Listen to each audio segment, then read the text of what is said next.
Hey, Pat the Popper here with the MTG Gaming crew. Not just me, but them and you. Thank you all for being here tonight. Greatly appreciated. I know this is hard for a lot of people to get into, not just because of your personal time, but also your time zone. So thank you for everyone for coming out tonight. It's just phenomenal to see you all here, and thank you again. Bob, Matt, how you guys doing tonight? Doing pretty good, but just as a note, I'm hearing a lot of echo coming from you as soon as you went live. I'm not sure if you want to mute the tab. I'm not sure. I don't know. I don't know how to fix that. But I noticed it last week when I had the replay when Matt said he wasn't hearing any echo. Yeah, I don't ever hear any echo from you guys. And I'm watching my microphone to make sure that it's not you guys coming through my mic, and it's not activating at all from when you guys talk. I think at that first part, there was a little bit of echo on me right before I dropped out of my audio here. You also look like you paused your camera. Thank you, OBS. You're such a wonderful and supportive feature. I was struggle busting. This is a brand new rig. I've been struggling for most of the day. I mean, I just got it working to where I'm happy with it. Like, no, not wearing any headphones. We were wearing headphones. Like, I don't hear any echo coming from Matt, and I don't hear any echo coming from my side, only when Pat's talking. Hopefully it's not going to be horrid. It was pretty bad last week. If you go back and watch the video, it was bad. So hopefully that's not happening for you guys. I did hear a little echo there. That's odd, because I wasn't hearing it before we went live. At any rate, let me kill my other tabs here and see if that helps some. I don't think it is. We'll kill Facebook. We'll kill everything else I can without actually leaving the stream. Okay, so I guess tonight what we're going to get into right from the rip is going to be the race to the bottom for the value on the list slot cards coming out of Streets of New Capenna. Wow, I am echoing. Why am I echoing?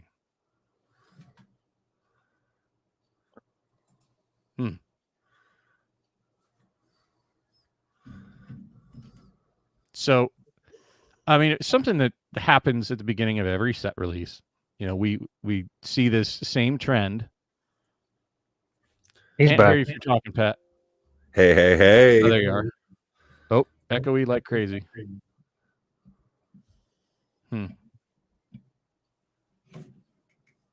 Very, very odd. So I was just explaining that you know, the list slot cards are starting to drive the prices way down, and it's not honestly, let's be fair, it's not just the list slot cards that are absolutely submerging, but that happens at the beginning of every set as the newness and hotness, you know, drops.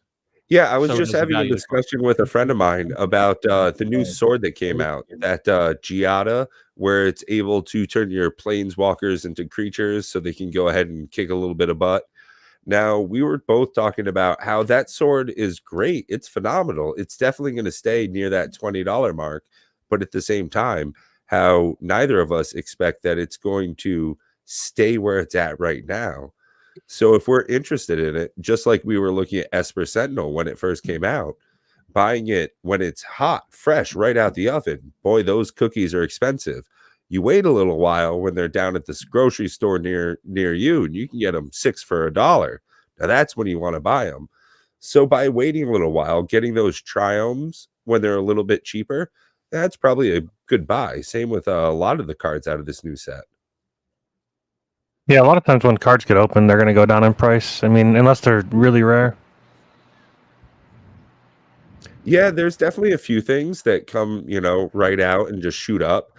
But there's a few, and that's the thing. You know, same thing with Commander Legends, the first one there. You know, there were maybe 5 cards that shot right up from the beginning.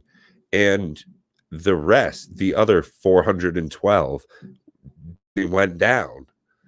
You know, if you want an island before it's on pre-sale, that stuff's for some reason 5 cents more than it is when it comes out. I don't know, Savannah. I definitely think that the Tricycle Lands, the new Triomes, are definitely going to drop down a bit in price. We're seeing that spike now, and I think we will for the next 30 days or so. But there's an incredible amount of product being opened, and they definitely did change the print amount of them. I think that Wizards is definitely working on their track printing. Matt, do you have any opinion about that? The way that Wizards is actually physically producing the randomization in their boxes? I mean, this is something that I've believed in ever since I started playing Magic. I wish that the packs were actually truly random. I don't like print runs. I don't really enjoy the seeded rarities of things. I prefer just straight up true random. And I get that it might be crazy in some boxes and horrible in others, but that's kind of the fun of it. Is I don't know. It feels like certain seeded boxes are just kind of like artificially, controlled. Yeah, like a air quote God box, as it were, or in a similar but different situation where you can expect a card after you see a different card earlier in the production. Like Bob, I believe he was recently experiencing the same thing, where he saw a blue card of mediocre value, but then was triggered in seeing that, oh, I can expect that there's a very good card coming up later on.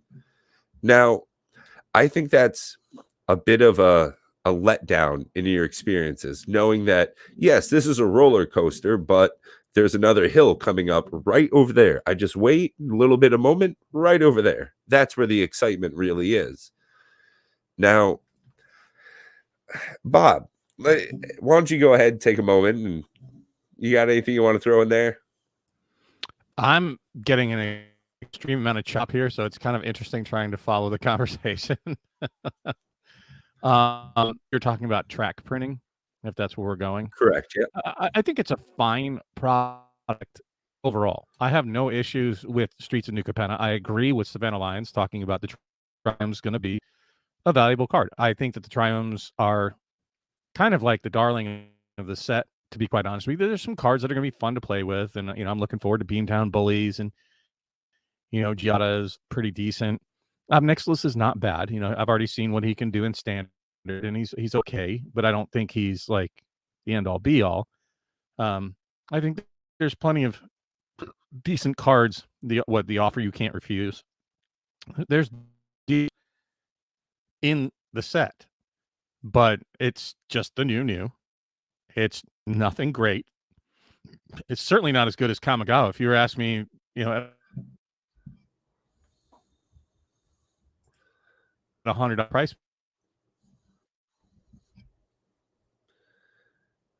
And I think we're getting a little bit of chop back and forth with Bob. Seems as though his new rigs kind of got to work out a little bit of things here and there. So he might be a bit intermittent tonight. So no worries about that, guys. We're going to try and just plug right along.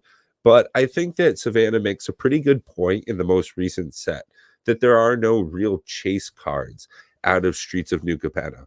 Now, let's not disregard saying that the Triomes aren't valuable. I think those are a pretty good card. Same thing with the sword there, making planeswalkers, able to be creatures, bootlegger stash, all pretty solid ads, but nothing like the neon cards out of Neon Destiny. I think that had some pretty interesting cards as far as value goes. Now, I'm a collector, as it were. I like to add cards to my, folders back here that are going to go up in prices. Now, one of the ways that you can do that, a lot like Commander Legends had done, is adding a Jeweled Lotus in. Things that are hard to get out of the box. And Matt, I know you're more familiar with other games, things outside of just the realm of Magic, cards like cold foils and things of that nature. Now, bringing some of those type of chase cards into Magic, do you think that that's going to be the way that they drive sales, or are they going to keep upping the power value in cards? Do you think that trample, haste, vigilance on a 3/3 for 2 green pips? I think they shouldn't do that. I think that power creep is a problem in every game that we play. As a gamer, I play tons of video games like Diablo and all those kind of games, and power creep becomes a big problem. We And gotta it get kind of together on ladder pretty soon too. Let me know down in the comment section.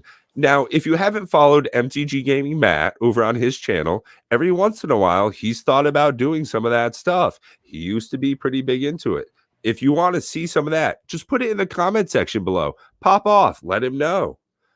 Yeah, I used to live stream a bit, so if you guys are interested in watching some Diablo 2 play and Path of People love that Exile and stuff. whatever else I decide to play. Come on, Dabrowski's still making videos. You could too. But yeah, the biggest problem that I have with power creep is that the game becomes a bit more. It'll become a bit more like Yu-Gi-Oh, where people are playing and winning in like a turn or two, and that's fairly consistent. Like whoever goes first has a fairly large chance of winning. And this is from what I'm being told from a buddy that plays Yu-Gi-Oh. He's saying that over time it's just gotten so fast and so power creep heavy that it just becomes a game that I don't want to play. So what I would prefer them to do is do things like Flesh and Blood with the cold foils, get the rarity of cards and the version of a rarity. And I don't want a card to be super rare because I want everybody to have access to the really cool cards, but I also want there to be very cool things. And I think that the gilded foils in this set yep. should be that. It should be that really cool rare version of a card that you should want to get. Mm-hmm. But it doesn't appear to be that they're. I mean, I think the last time I looked, the most expensive was like $75 for one of the gilded foils. That's surprising. I feel as though the gilded foil treatment on this newest release of cards does look very nice. I haven't personally held any of them, and I do look forward to the point where I can open up some myself and get them in my hands. But from what I've seen of them on other channels and streams, the gilded foils look like a very nice set on this card. Yeah, just on camera, they look really, really good. So I'd like some of them. I actually have the secret lair. I ordered the one with the Atraxa, Brianna, and what other person. They're actually gilded gold, and I'm excited to get those because I actually play an Atraxa deck, and I think it'll be really cool to have the actual card. I've got to absolutely agree with Savannah Lions on this, though, is that I feel also very much so, like DJ Longhair says, make foils great again. I think that, just like Savannah Lions here, that the gold gilding process should only be on rare or mythic. It should be something special for cards. Why put something as fancy as that on a common or even an uncommon? Make it something that's hard to get into. Make it something, a chase, something that's worth it. See, I'm kind of on the opposite spectrum. I kind of want... Okay, how badass would this be to have an entire gilded foil deck? Like, I don't know. I feel like that'd be really, really cool. I feel like there should be just a slight chance that every card could be gilded foil so that you could have an entirely gilded foil deck. And that just sounds really cool. Even gilded foil lands, why not? I guess that would be something as well. Most sets seem to have some sort of full art treatment at the very least. So putting some sort of gilding on that, I guess it wouldn't be out of the realm. But at the same time, I guess you could go ahead and buy those secret lairs. Spend your $29.95 plus tax and shipping and handling, and you can get 5 basic lands. Now, wouldn't that be a great ad instead, Matt? I say, yeah, I love spending $30 on 5 basic lands. It sounds great. It's ridiculous. The secret lair options, I assume it's rather clear the ones that will and will not sell. Even at that same point, I did see that there was a concordant crossroad that was coming up soon in a secret lair. So I am enticed to see a 1 green pip. All creatures gain haste. Also, I have I think it's a revised version of Concordant Crossroads. I wonder if that's going to go up or down in value when that comes out. I don't know. How has Secret Lairs affected the price? Do we know? Of higher value cards like Raffellos and Concordant Crossroads and the like. With all the discussions I've had back and forth between more than a few people at this point, is that it seems older cards keeping the same. Oh, there goes Matt. Well, I'll keep talking. That's kind of my thing. So it seems as though older cards, when new ones of the same card are printed, they still hold a pretty high value, as in your soul rings or dark rituals. When you reprint those, the older versions of them still seem to hold up rather well. Every soul ring that comes out is between, for some weird reason, $1.25 and $10. Maybe you buy a Yeah. secret rare version and it's a special version at that point. Now, that special version can slowly gain price over time. Maybe it doesn't. But those old versions, if you want a beta soul ring, shit's going to be like $1,000 plus if you're lucky. And at that same point, a new one is 1,000th of that price. So it wouldn't be surprising to me that we see some reduction in the old card's value. Yeah, for sure. That just seems to happen, but not much. Especially, I feel as though the older the card, the more it retains that value. Yeah, there's a higher chance. Yeah.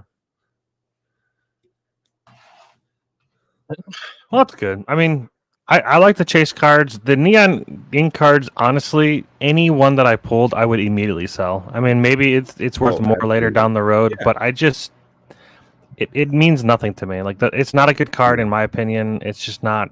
It's whatever. So I have no attachment to it, and I would just take the dollars. I'm very much in that same thought pattern with you. Now, I'm not sure if anybody down there, was it 3 people watching? Good. I don't want to let them all know, Matt. But I actually have an eBay store.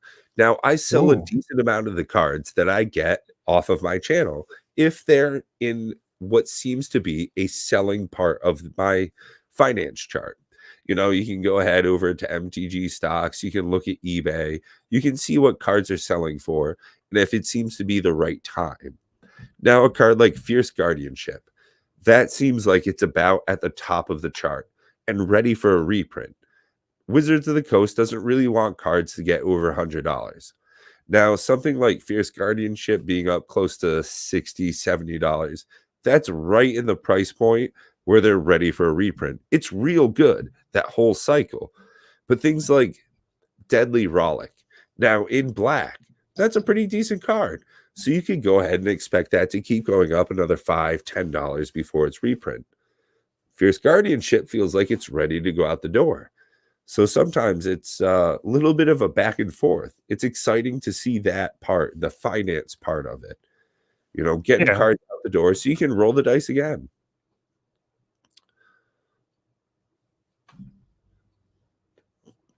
And I feel as though that the chase cards, you know, things like the neon cards that we saw out of Neon Dynasty, those are something you probably want to get rid of pretty quickly.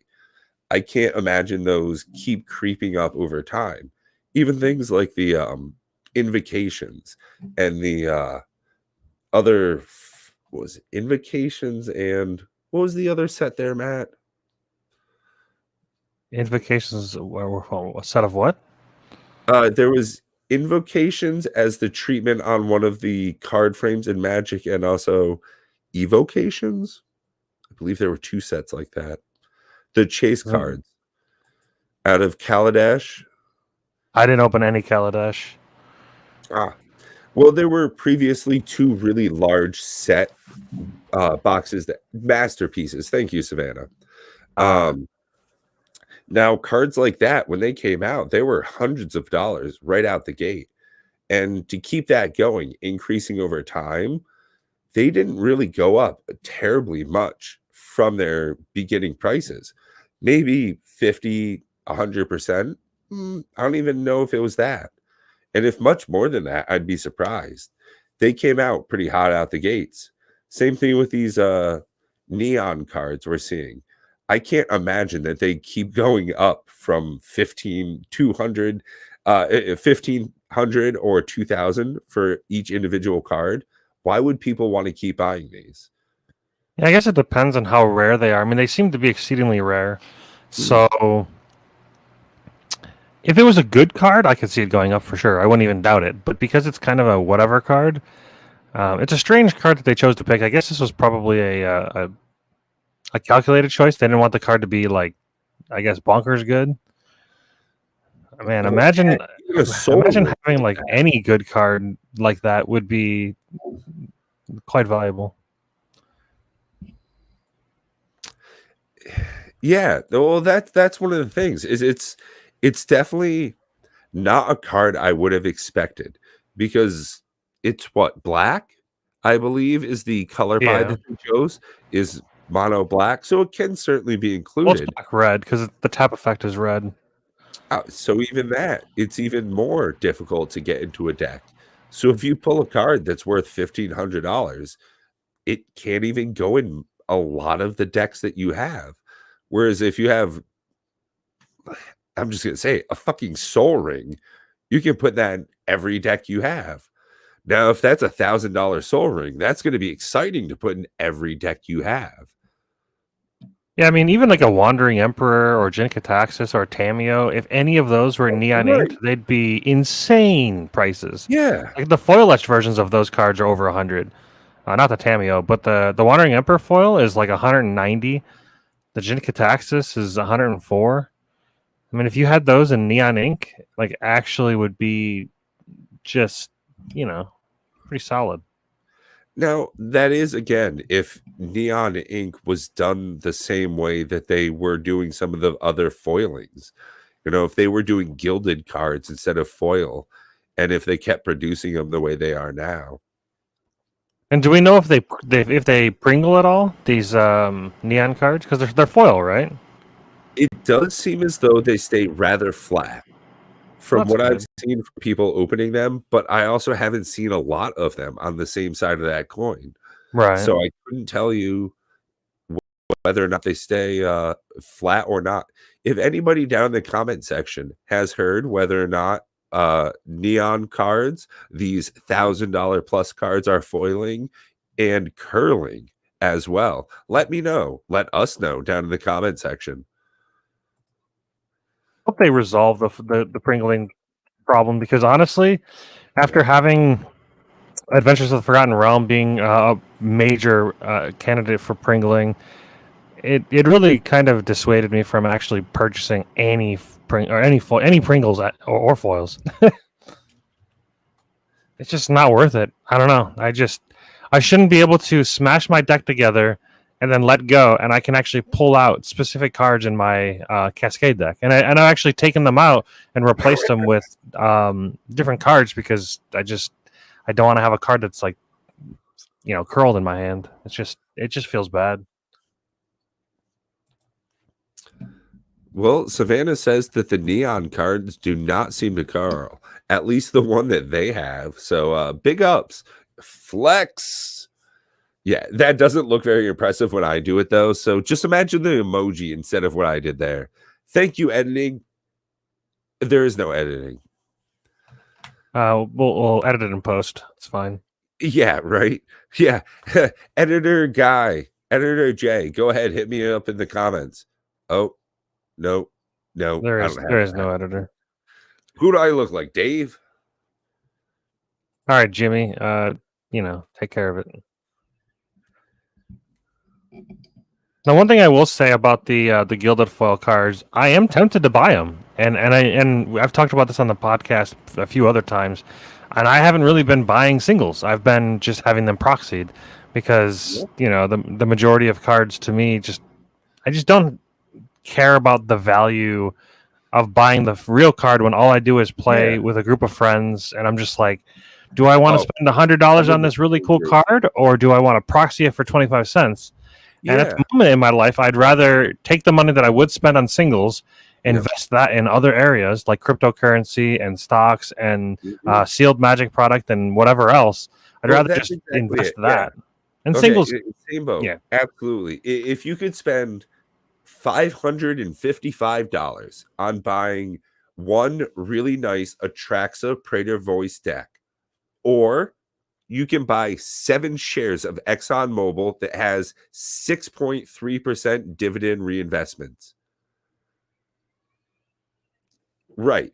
Now, that's a Magic question a lot of people don't get asked. Whereas that sealed box, it's nice that that pays off when you sell it 12 years from now. Or would you rather have a stock that just constantly pays you off as you own it every quarter? Yeah, that's one of the it's things. tempting. I love sealed product, but I also love getting paid all the time. Yep. And if you're looking at the game as investing and playing, yeah. it's kind of like you have to weigh your options. Absolutely.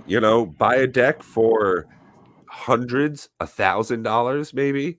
Or on the flip side, you can go ahead, like a lot of us do. I print them out on my work printer for the price of $3 and absolutely no cents. I can print a $500 deck. I can print a $12,000 deck if I feel so inclined. But on the opposite side, it costs me nothing but penny sleeves and my time. Is there really only 9 gilded cards in Streets of New Capenna? I cannot imagine that. I'm on Echo MTG, and I went to the set, and I selected... Oh, there we go. I selected the wrong thing. So there's not... There's more than that, but not that much more. I do like that some of the gilded foils are like 30 cents, so maybe it's worth picking up some of those just to have. I mean, the one that I want, of course, is one of the most expensive because I wanted to make a Jund deck. So I was thinking of making a Ziatora, the Incinerator. Oh, hey, But Brian, good to see you. $56, so who knows if I actually care that much about it. I don't know, man. I definitely have been rocking it lately with an Edric Spymaster deck, and I've been keeping it under $111. And Okay. I have just been wrecking house with it. I normally play in the Jake and Joel or Magic's budget league where you have like $100 to just make whatever deck. Yep. And apparently I forgot to sign up last month, which is very aggravating.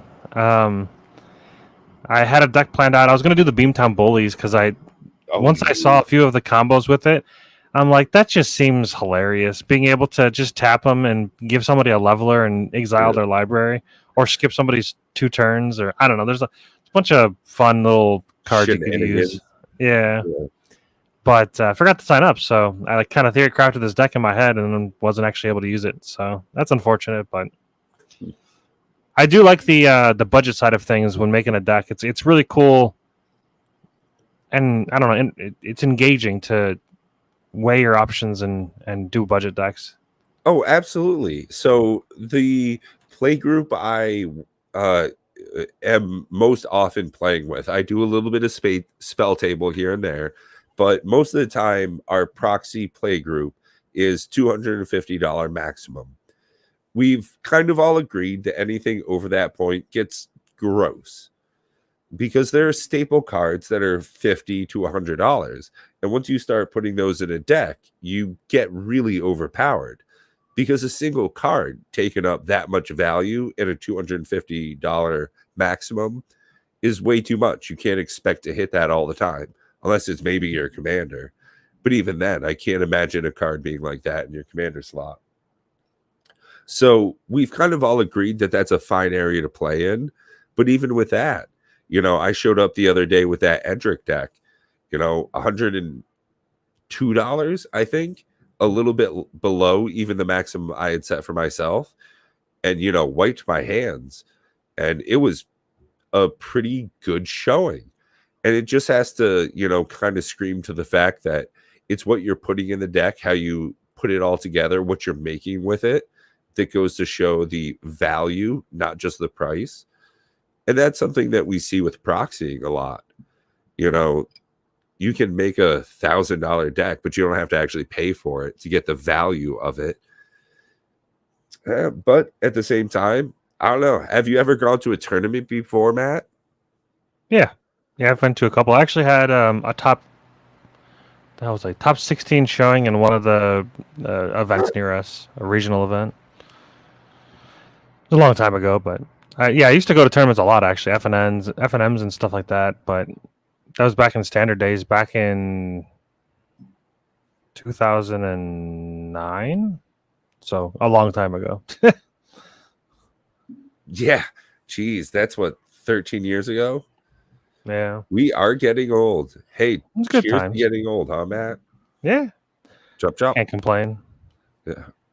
Yeah, well, does complaining help at our age? Yes, Does it? Ah, helps you feel good.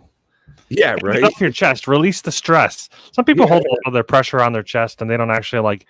You just need a release of some sort. So sometimes complaining is good. I mean, it can be bad, but Oh, I just yell at kids.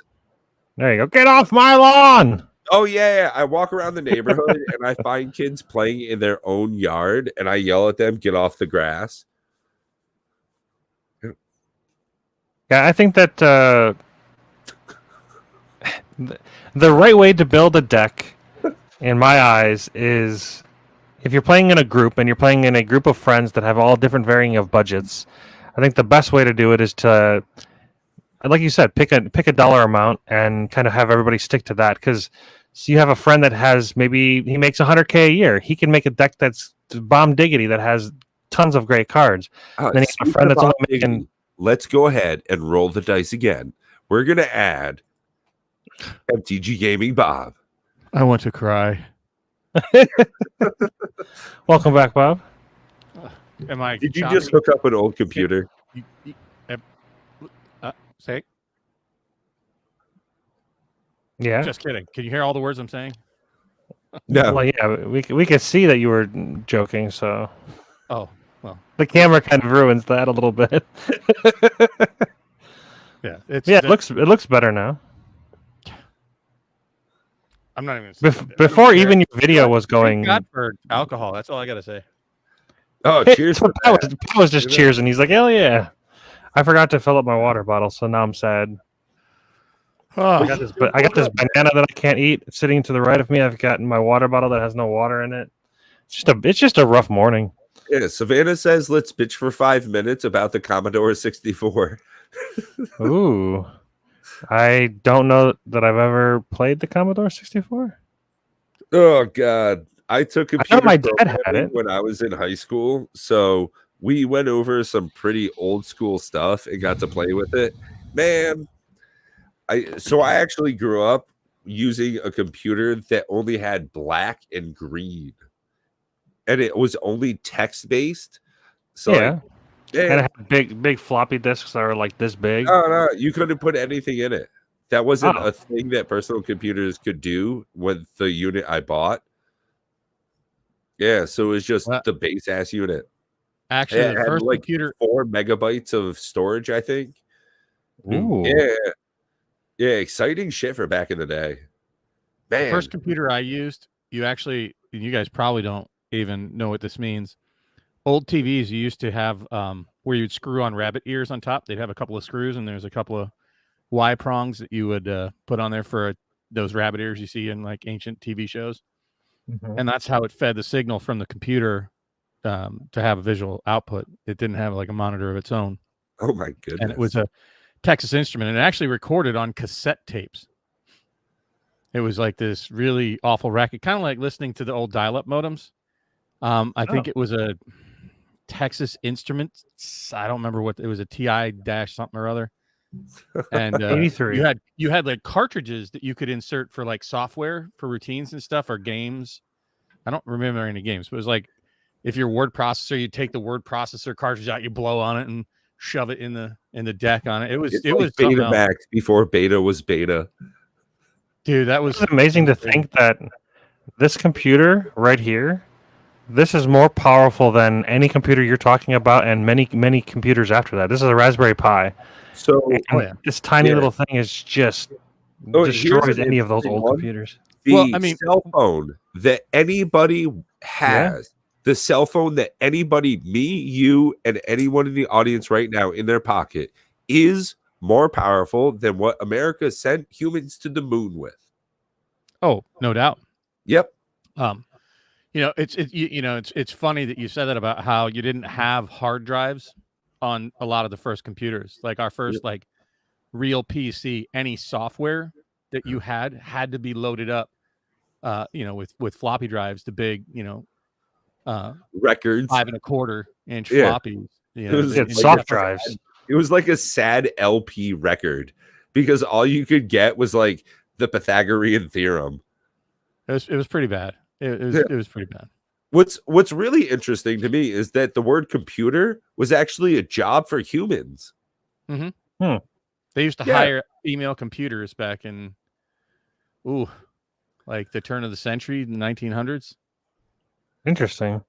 Yeah, if you ever look up the Radium Girls, there's a really interesting thing about the radium isotope that people used to use in like 1900s time for making things glow because it was a radioactive isotope and people didn't understand what that was. So people were like losing parts of their faces because they had this around all the time. Cool. Yeah, it's a A horrible, really interesting good show thing to watch based off that same topic on Prime.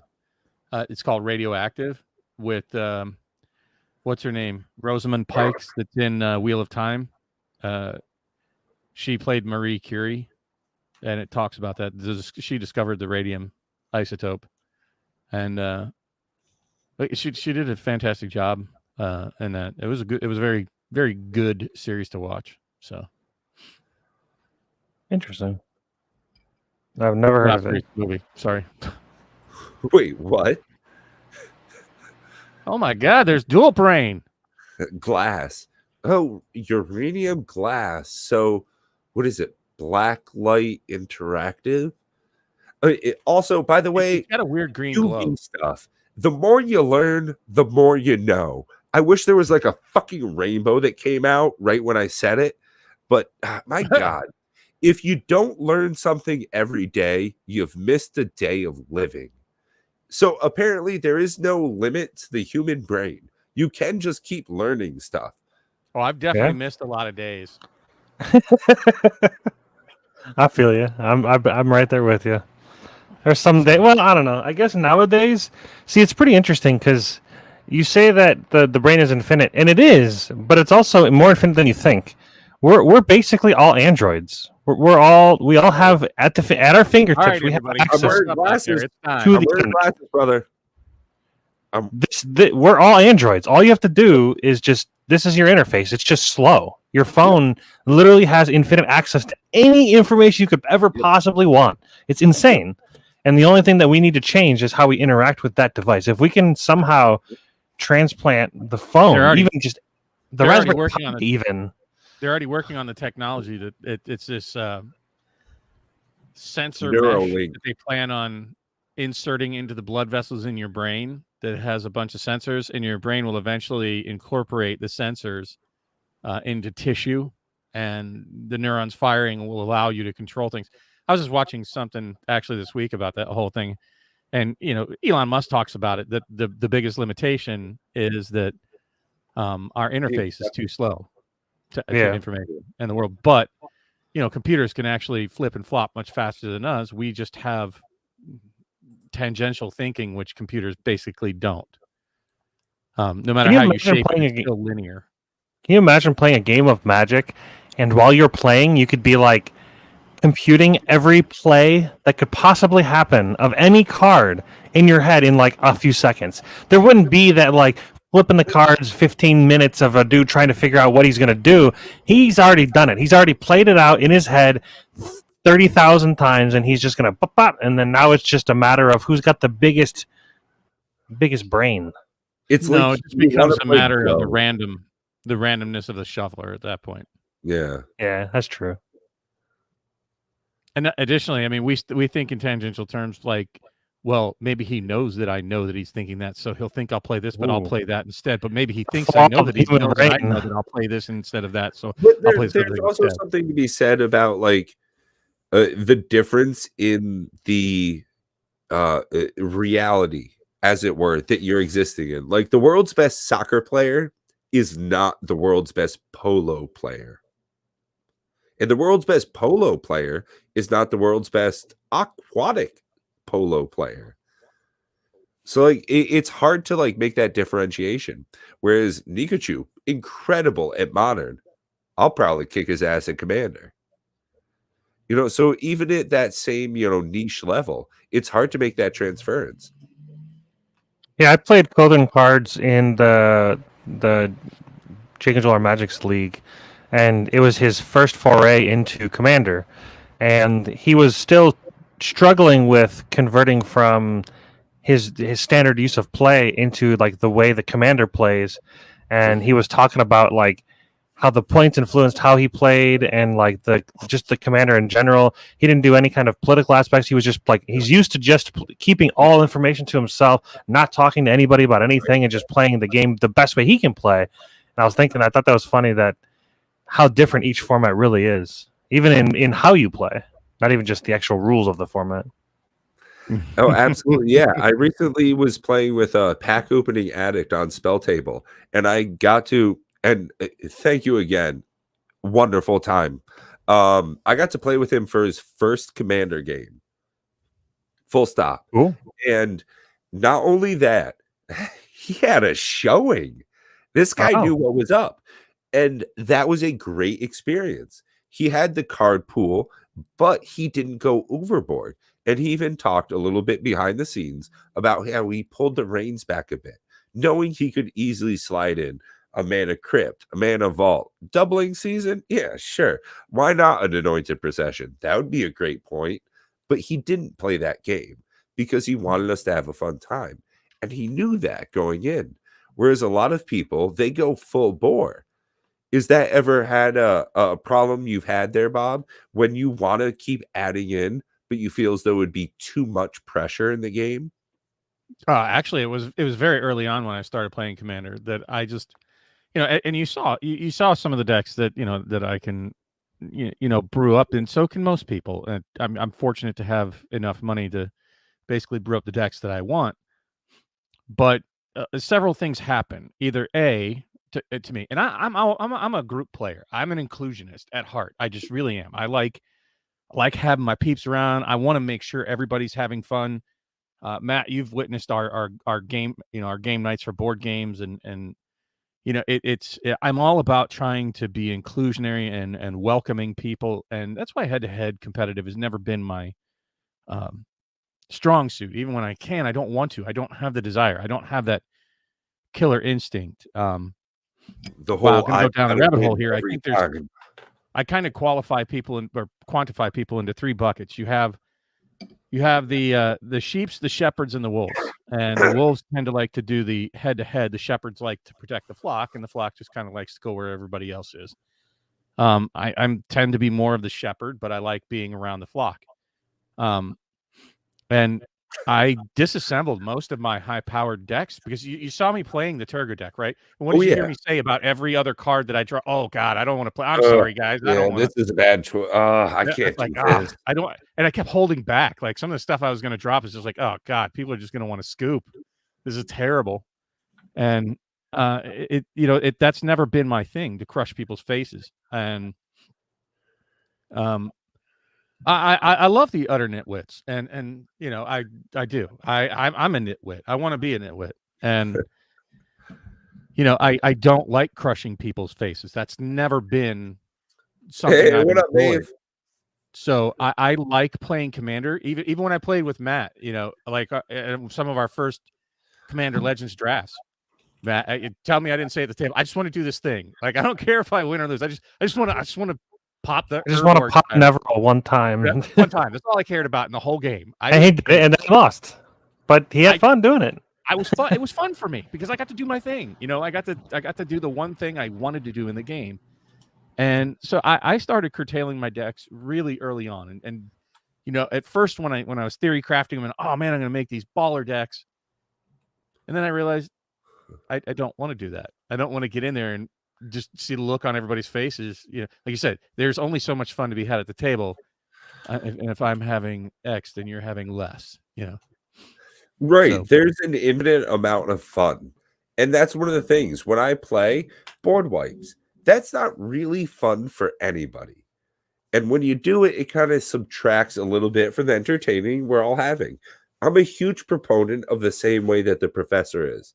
When he says, "Hey, how about we finish this up in 35 minutes and we'll just play another game?" Shit, yeah. There's way less bad feels when we just get to have our fun. We get to put our cards down, turn them sideways. Man, Matt, you really burned me out. Good one, bro. I'm going to smoke a cigarette and we'll do another one. Awesome. Versus, God damn it, Bob. How are we doing another one? This is 3 hours for one game of Commander? Yeah. I don't know. I Yeah. actually think that board wipes have their own place in decks. I think they're required in some way, because you could have a slow start and things could get really out of hand. Somebody could have a baller start, and if you don't have a board wipe, the game just ends. And sure, that could be good. I But- agree with you, Matt, but I think the board wipe belongs right in front of your big move, right? Right. If you just haven't drawn into it and you're just having shitty luck and haven't built your mana base, you don't have your combo set up. If you're just doing it to extend and procrastinate the game, then that's terrible, right? Exactly. But if you're doing it because you're prepping to like Cyclonic Rift, boom, I swing out at everybody with my Crater Hoof and do 80,000 damage to everybody. I had the that's more conversation proper for a board wipe. not even 90 minutes ago. Had this conversation with my investing buddy here, right? And the Wow, same he just thing called me was, a knob. I want to go ahead. when The when end's not you even go close ahead- to the yard. That was on Put purpose. that one up on the screen. I guess the B is. So in my slivers deck, I have Wow. two board Got wipes. people here. Two board wipes. Reason being, I can make all slivers indestructible, and if I have Spiteful Sliver, Blasphemous Act makes it a game ender. So that's why I feel those are good ads. If I'm running Kaikar, where the fuck am I going to put a board wipe in there? If What I'm a running shit. Hedrick, all these creatures are unblockable. It's practically Bogles. Why am I going to put a board wipe in there? To take up 30 more minutes of your precious time? Nah, Pat can go right to That's hell. why I can't. That's why I can't wait for Flesh and Blood's co-op PVE. That's just Format. Yes, damn, I it was wish really Wizards good. would do that. Hey, Twiddler, good to see you too, bro. Also, Russ, brother, thank you for coming by. I know you're busy as shit. You're in the middle of your shift. Thank you, man. Big ups. Love you, bud. Everybody here, thank you, all of you. I want to Hot share a really Great. exciting thing I had this last Thursday. So I was playing my Boros deck. It's a Osgir the Reconstructor deck, so artifacts and whatever. And something that I thought would never happen in a game of Magic ever.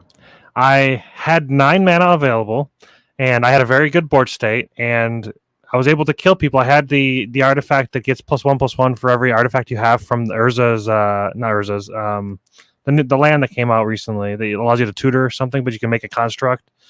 Is that Urza? Yeah, Urza Saga.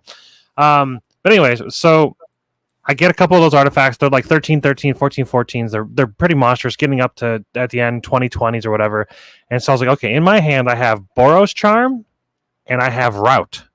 So I was like, okay, I'm gonna pass the turn, and then just before I start my turn, I'm going to Boros Charm, make all my permanents indestructible, and then wipe the board. Then I can win. So kind of like you're saying, you're setting up your board state to where you can win. Would you believe me if I told you that I got mana tithed? On the board wipe? That's my card to get. Oh, God, I Yeah. just want to smash everything when I hear you say that.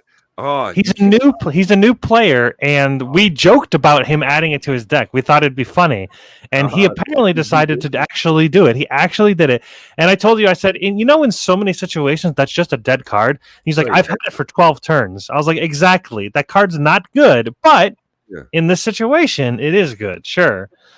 But yeah, having a card in your hand for 12 turns is not good. But no, and that's the thing is like, so it saved him. I run turn, Kaikar he still lost. way more than I should, and I've got some really high CMC cards in that. I'm not going to say mana value. It's converted mana cost. So I've got some pretty high CMC cards in that deck. And if I get them in their first hand, shit, I'm going to keep this 10 drop. It's a real good card. It's a real good hand, but it definitely sucks. Monetize barely ever pays off. It's great when it does, though. It's one of those few and far in between when you just like, man, I wish I recorded this. Oh my God. I just had a buddy over. Again, we open a lot of cards off stream. So that's one of the reasons why you don't see as much content as I could put up. shit, why not open $100 of collector packs with your best friend? Yeah. That's kind of what Magic's made about. So it's like we both got full art showcase Zagoth Triumphs in 2 packs that we were like, we slap them together like it's shot glasses and then open them up. We both get exactly the same chase card. It's like, this is a fun time. But, little flip side, a little bit of variance wouldn't be too bad. I want to see him get an Ozolith when I get a full case Ketria. Man. Yeah, when I first open my first collector's box, it's going to be with friends for sure. I still haven't opened one, so it'll be interesting. So, as always, I'm a huge proponent of Ikoria in general, and I always seem to find a deal. So, I was on TCG Player recently. 8 people, hey, you're my people. So, I was on TCG Player. I was getting, again, Ikoria Blister collectors, $23 shipped. It makes no sense. When you can buy a collector's box for like $340, so you can save 25% off a collector box. The fuck? So as far as finance side goes, it's incredible. That's one of the things I really enjoy about Magic is that there's this money going back and forth. That's my gamble. Opening up the packs of cards is a different thing, but buying them for cheap, opening them, then having that fun, knowing, hey, I opened 2 packs and now 4 packs are paid for. That's my kind of fun. Dave's on it. He knows Ikoria is fun. I like Ikoria too. It's really good. I like Ikoria. I think we all do. I think everybody does. And as more people, get into the game, and 2020 was such a weird year. It's going to be a good set. It's going to go up in value. I think it's going to perform, honestly, if I had to put it anywhere, very similarly to Dominaria. I think it's going to be in that Dominaria range for performance. It's just a fantastic set. Box sealed EV right now, market average 134. Man, wow! In just the last couple of months, this is really the first product I've ever held onto. I've got right there a couple boxes of it. Now, I've got to say, it's really nice. This is that moment where I feel invigorated of having held on to sealed product and seen it go up and just keep it. And I was, again, just talking to my investor buddy here, and we agreed next week we're going to do a draft of Ikoria, specifically because we loved it so much. When it came out 2 years ago, we had a fun time opening it up with our closest friends. And now that we're safe to be able to do so, we get to do it again. And why? Because we held on to it. And we get to share that experience with people that we cherish. Now, keeping a sealed product, there's many different reasons to do so. Certainly, if you held on to Rise of the Eldrazi, oh boy, you doubled your profit since then. Time Spiral Remastered, Bob knows that you can make money off it. Now, at the same time, Bob knows too that you can enjoy Jumpstart the way it was meant to be played years later. Same thing with sealed Commander Legends. Oh, yeah. Dude, I think Commander Legends is just, I'll be honest. I mean, some people were asking about Tinfoil Hat, and the more I think about it, I do think that it's kind of strange we haven't seen gangbusters coming out of Baldur's Gate leaks yet.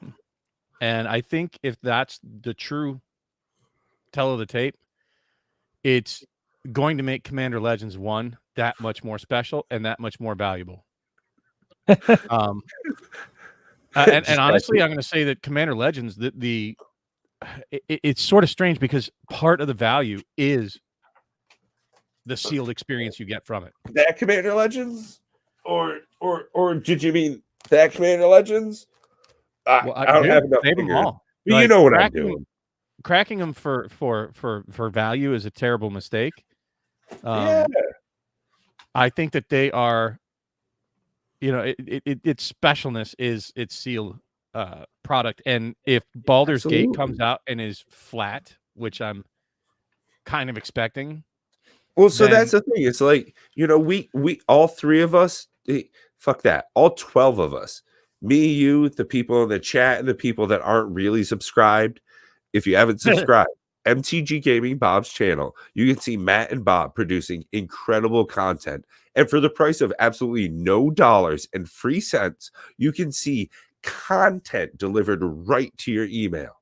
So besides that, when you open up a box of Commander Legends, sure, you can get a Lotus that you know will be reprinted later on. Or you can keep that same product sealed, and when that same jeweled Lotus, but from a different set, continues to gain value after reprintings, like we've seen numerous other times, you've got that sealed product just sitting, chilling out on your set. Now, that sealed product, for some odd gambler's reason, goes for a higher value. Check out Joey's channel. Hey, big ups, MTG, you know. You can go ahead, open up a $13,000 box and get like, you know, $3,000 worth of shit out of it. You know. But you can have the fun time of opening it. I was gonna say, how fun was it to open though? Was it $8,000 worth of value? Probably No, not. that bothered me, but I don't want to get into that. So But I guess there's that flip side of like, let's say Joey had $13,000 worth of fun opening it, but he made his money back. Yeah. Well, yeah, then it's worth it. Specific line of text. Right. Yeah. I don't want to get into too much bashing there, but you know, with Commander Legends, you know, even in the future, I've got a few cases sitting here not cracked, and you know, I'm Unfinity, I think, is going to be very similar to what I'm about to talk about, and that is that the experience of cracking it with friends and playing it the way it was designed, just like with Jumpstart. And I think It's almost like you're at a jester's cap right behind you. Yeah. He just wants know? to be a gesture.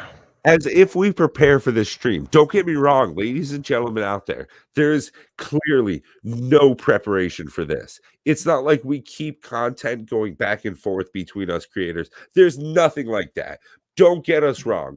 Oh, no. This is clearly all off the cuff. Yeah. So, the like I said, I don't know how to place that monetary value on, you know, having the experience of opening it and playing it with friends. And even, to be honest with you, if I was to open something like a beta box or a Urza Saga box, I would honestly much rather be drafting it with friends, you know, be ultra careful with the cards. But if they become, you know, near mint instead of mint, I'm fine with that, because of the problem you have with a lot of these older boxes is that how many drafts have you ever done with Urza Saga? I've done a bunch, and I absolutely loved it. I've never I don't think I ever have. beta, you know, and there's going to be a lot of people say that, you know, in our lifetime that they never got to draft Commander Legends. Once it goes up to $250, $300, $400 a box, people just aren't going to be drafting them. It's that simple.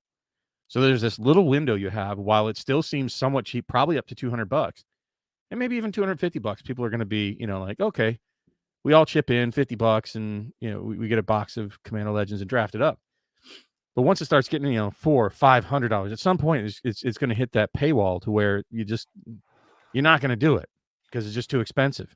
Absolutely. So, you know, enjoy it while you can, opening it. You'll get the open value of things, but you know, this is covered ad infinitum by other content creators about how the EV of a box just does not keep pace with the sealed product. So if you know, you have to look at it. Why are you opening this? What is it that you're trying to get out of it? If you're opening it for value, it's foolish.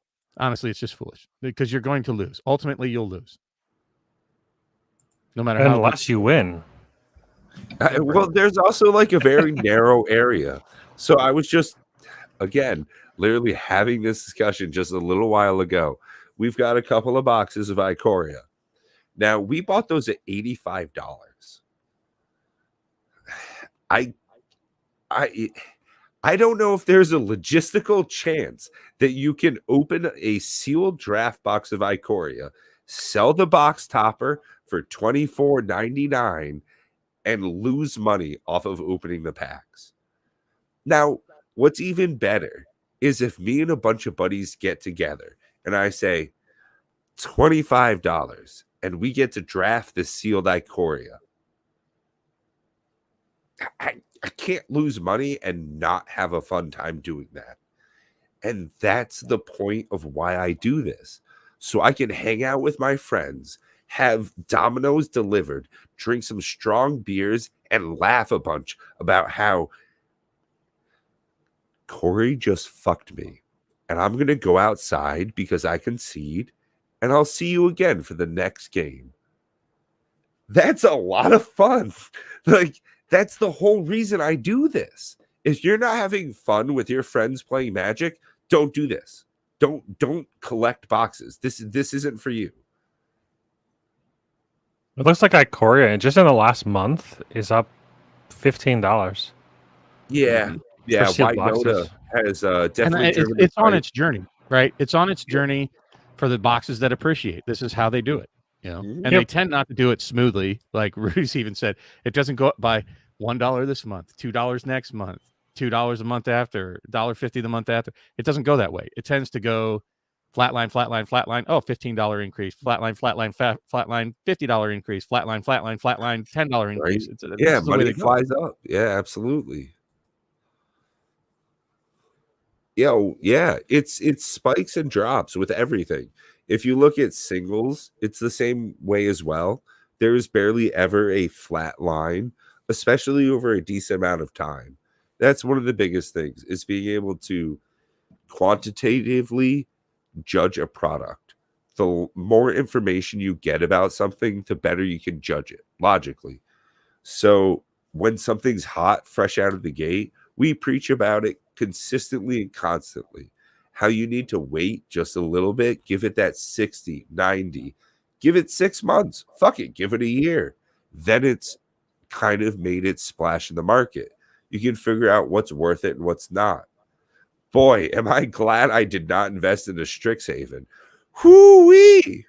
Now, something on the flip side, man, Commander Legends. It's still in print, so is Kaldheim.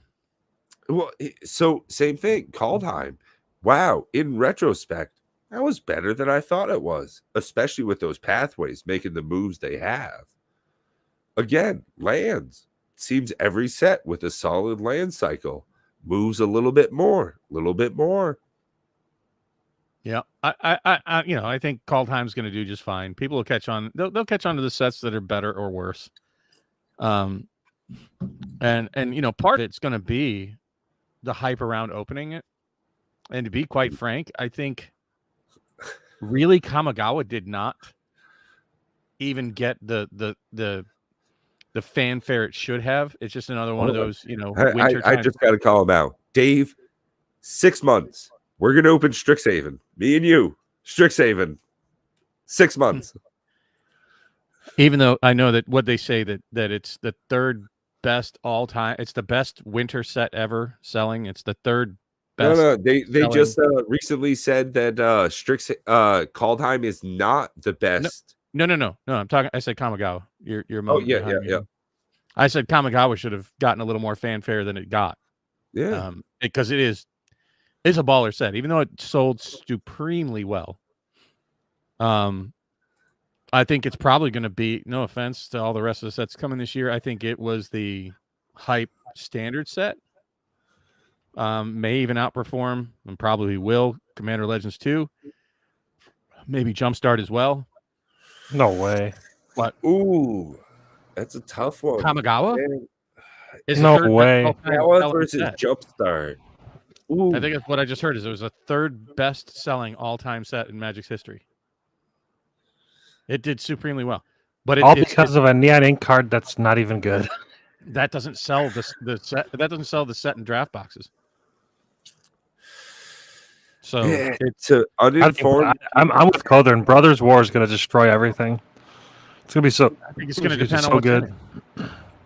There's no way to call it. There's no way to say that's going to be. So it's like if you bought Tesla in 2007. Man, this is the best time ever to buy this. This is the smartest thing I ever did. Then that fucker split. Then you realize, shit, I'm a millionaire.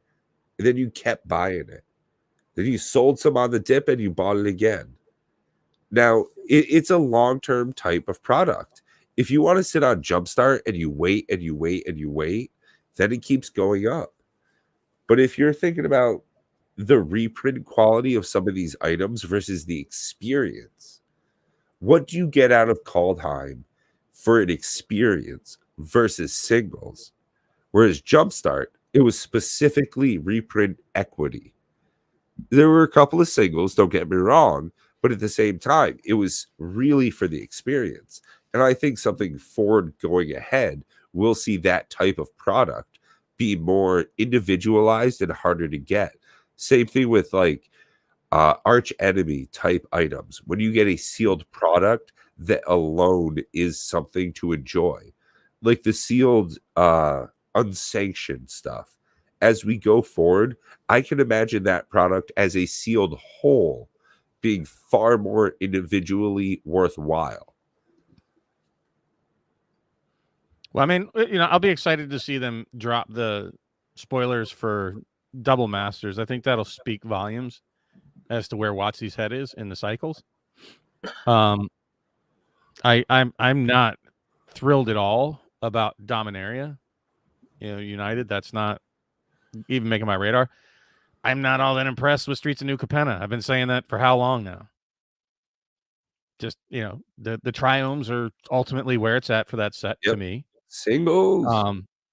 You might have your one Meat Hook Massacre in there or something of the other cards that just play supremely well. Or it could end up being like, Coldham, where you have, your Goldspan Dragons and your the Isika's Chariot and some other really solid staples, Doom Scars. It could be one of those kind of sets where you have super good cards, and they see a lot of play. How is Streets different than Ikoria? Oh, land. Oh my God, yeah. Hey, Bob, you want to take it for a moment before I get into it as well? First of all, you don't have the IP, like just from the most glaring aspect of it. So don't discount the pull from Godzilla. Like some people bitch about it, some purists, whatever. I think it's a bunch of shit. It brought in a whole bunch of people that recognize Godzilla and don't recognize Magic. Yeah, they also make their own like Netflix shows. They've got their own movies. They're friggin' huge, billion-dollar business. Keep going on, Bob. Artistic appeal, I'm going to give the thumbs up to Ikoria over Streets of New Capenna, and that's going to be a subjective thing. I understand. Which is sad because you were so excited for the art for Streets of New Capenna. I was, and I've said this since I saw the spoilers. I was fairly let down. They didn't capture what they did in the release, the promo art. Didn't feel anything like those. There's a lot of things I've seen that I was really interested in until I saw it fully. So hashtag Catherine. I'm less there's a lot of things that disappointed me when I saw full art. I definitely prefer the sort of comic book appeal of Ikoria art better. Ooh, I like that for Ikoria. Oh, if we're looking at mechanics, there is no mechanic in New Capenna, that even comes close to touching the mutate mechanic. Even months, set releases after set releases later, you see Volo, who then takes huge advantage, game-breaking mechanics from mutate. This is something we might well never see again because of the incredible power they packed right in under the radar of this set. I don't care about the value. You asked me how is it superior? Mutate is clearly from a player's perspective more it's a superior mechanic to anything they've gotten New Capenna. So Migratory Greathorn and Scute Swarm. That's why. 2-card combo forever and ever. I mean, yeah, 100%. So I think just in general across the board, Auspicious Star, dude, if you play Scute Swarm Migratory Great Horn, Gem Razor, and Auspicious Starix, game's over. Yep. I played those and they were value perspective, long term, no. Value long term, I'm giving it to Ikoria all day long. Plus, it was a 2020 product, less printed. Yep. No way. I'll put money on it that Ikoria continues to outperform Streets of New Capenna by far. Now, the thing that they have that's somewhat equal is the Triomes. But unbeknownst, it remains to be seen where the value ends up. But I'm gonna bet my money on Ikoria. No, Mutate's nothing like banding. Yeah, it was not so much track printing as much it was truly randomization. I mean, I don't have it hanging out; it's chilling in my trade binder. But I got a showcase foil Triome out of a box of Ikoria Draft. It's a $50 card. And I got it out of at the time, $85 box. Huge hit. Good stuff. That's a collector's box grab. Now, getting that out of a regular box draft, boy, oh, you're having a great time if you're just doing it for the fun of it. But at the same time, if you're opening up as a sealed box opener, you're having a real good time getting hits like that. Now, after Ikoria came out with these Triomes, first ever production of a card like that, now they see the value in that. So Streets of New Capenna, you're right. Jetmir's Garden is really hard to get. You know why? Because they know how much it's worth. They're trying to fuck you. I'm not bashing. The only product that I've bashed recently, and I've said it, Streets of New Capenna is a fine product. The last product that I truly bashed was with Matt, and it felt so strongly about it, we made a video. Double feature was just suck from start to finish. Still is. Poo on that product at its price point. Get bent, lazy Watsy. I was surprised that some people were defending it in our comments. I did not see that coming. There was a few people in the comments that were just like, they seemed to see some value in it. So people bash me on. Look, people bash me live on. I still get a giggle out of it. Over on Nikachu stream live, 2 days before release, when I said that, hey, Ob Nixilis is going to drop in value, and no, you take that back. I'm like, it's going to, people. It's what happens. I'm sorry, I don't make the market. I just watch the trends. Yeah, I just work here, baby. And it's like, people just want to be contrarians. Sometimes people just want to argue. They just want to see the world burn. They just want to get to say, no, that's not right. And then if they're right, it's like they want to rub it in your face. And it's like, okay, I'm just calling it like I see it. And the way I see it. Everyone makes a good point there. It's something like cumulative upkeep. Now, that was something that was putting a hamper on cards decades ago. But because it's not a huge issue anymore, you can consistently and constantly pay for a Mystic Remora upkeep. Yeah, sure. Why the heck not? Pay 4 for a non-creature spell. My value continues. Now, something like that, not really sticking around because they haven't heard or found a good way to put it in again. Something like Mutate. Dang, that's a really strong mechanic. Of course, they've only done it once. If they do it again, buy the shit out of it. Love to see it twice. They're not going to. Like Simborn pointed out, Mutate's just one of those mechanics. Look at Volo,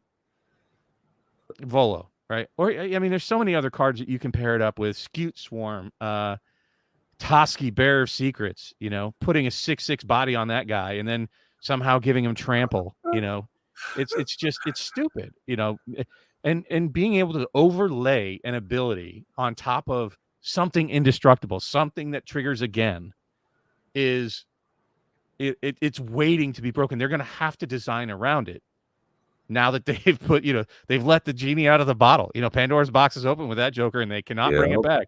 So the Volo cards and any other tricky mechanics that we can't even dream of right now, they're going to miss it, and it's going to be some mechanic on one of the Mutate cards that they already have. There's no way they're going to print more to make their design space more narrow in the future. Mutate Mutate is a beast I bet they wish they could take back. As a matter of fact, you want to look at, how about we talk about the other mechanic that was so effing busted in Ikoria? It got changed before release. Companion. How many other companions have ever been printed? Right? Ikoria is a house, people. It just is. Yeah. Who doesn't? I mean, they just recently banned freaking what's his nuts, the black white companion, because What, it was a big. What's that? Luros? Lyris? Yeah. I mean, Dream Den. What an insane card, man! It's just they juiced the bejesus out of Ikoria, and people. I mean, the ultimatums. People are still discovering how strong they are, and they're showing up in decks. Well, absolutely. All the time. Yep. And on top of that, in there. I believe Lutri, the adorable little otter, was the first card to get banned between production and release for Commander. They just immediately said, no, this is too screwed up. We can't do this. I'm sorry, guys. Take it back. I disagree with it, to be honest. I think it's a dumb ban. I think it's a dumb reason. Oh, Sharknado. God damn. Whatever. Sharknado. I mean, so again, we're talking about Ikoria versus Streets of New Capenna. I'm sorry, but it's just you can go right home. Yeah. Take that discussion and leave it by the door, because Ikoria is clearly the better product. If you don't like girls with large, big buttocks, you can go home. Your conversation is not welcome here. Ikoria is a better product. Have a good night. All right, Savannah. Let's not even talk about the commander decks out of Ikoria, because that starts getting unfair as well. Spot. Oh, Dave. You're right. That's why I didn't sell it. Deflecting SWAT in red, that's easily right now a $32.59 card, but will go way higher. Why would you ever open that up and sell it? Especially if you got in a $23 Ikoria blister pack. But, I can't tell you unless you subscribe.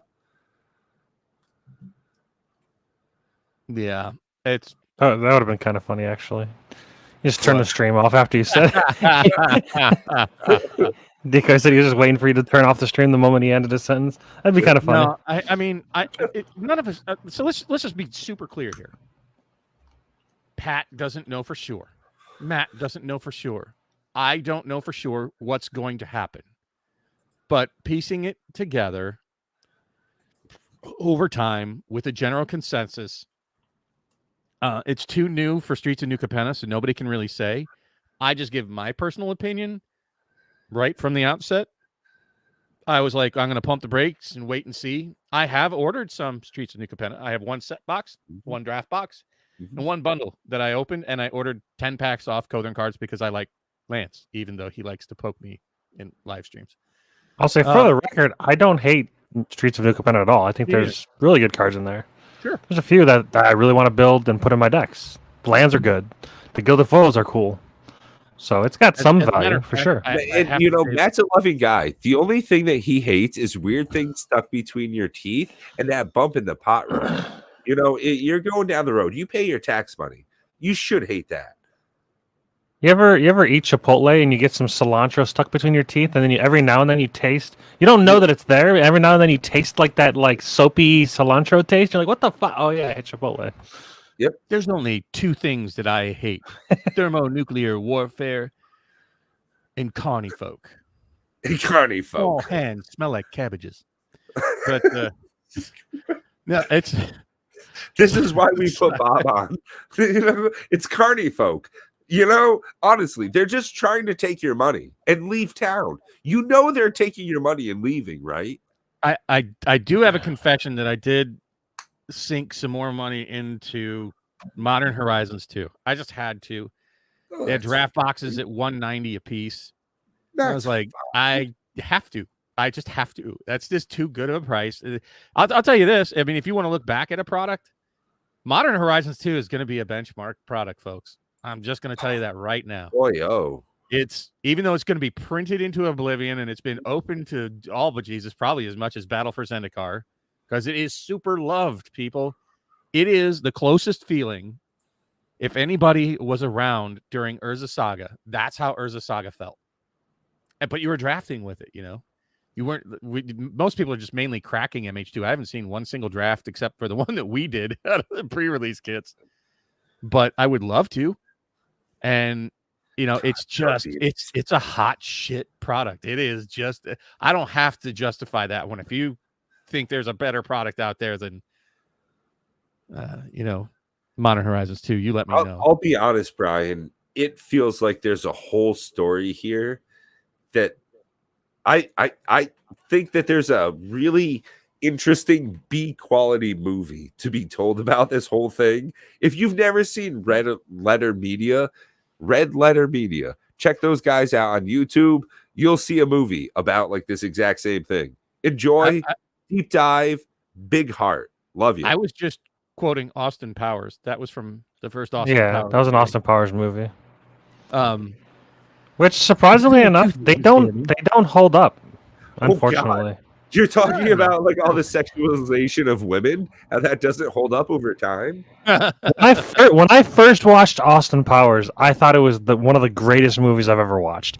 And then rewatching it, like I've watched it again. I tried to at least like probably 10 years ago, or maybe I don't know, a while ago. But yeah, it was not funny at all. I was just like, yeah, this is not how I remember it. There's parts of it. I mean, it's some jokes are just funny the first time, and they're not as funny the second time. But I mean, for me, the funniest movie of all times was Dumb and Dumber. Just hands down, especially the first time you've seen it. It's just so stupid. You want to hear the most annoying sound in the world?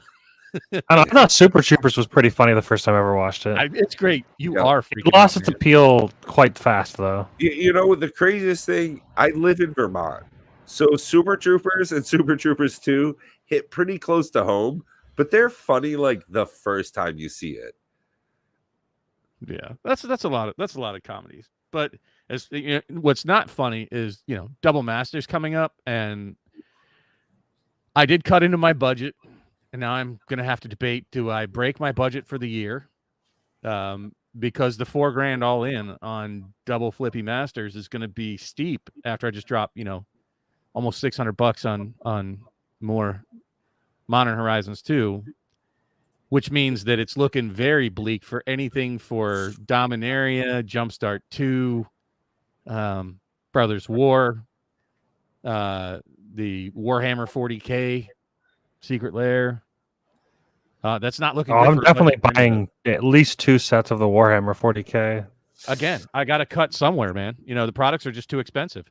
And when we're talking at, you know, almost $300 a draft box for Double Flippy, and, you know, at least $270, $280 for the collector boxes, gonna have to cut somewhere if I want a case of each of those. Yeah. Well, I guess that's one of the big things about different YouTube content creators. Yeah, what are we? 90 minutes in? Yeah, shit. Let's get a bit loose off the cuff, huh? So there's different types of content creators. I personally sell a lot of my singles. You know, most of the hit cards I get off my channel, I'm putting right back into the pool for the community to buy up and play in their decks. And I know Bob and Matt, you're both really sealed collectors. That's one of the big not a sealed collector. I am now. I haven't cracked a box for. It's so sad. I'm depressed.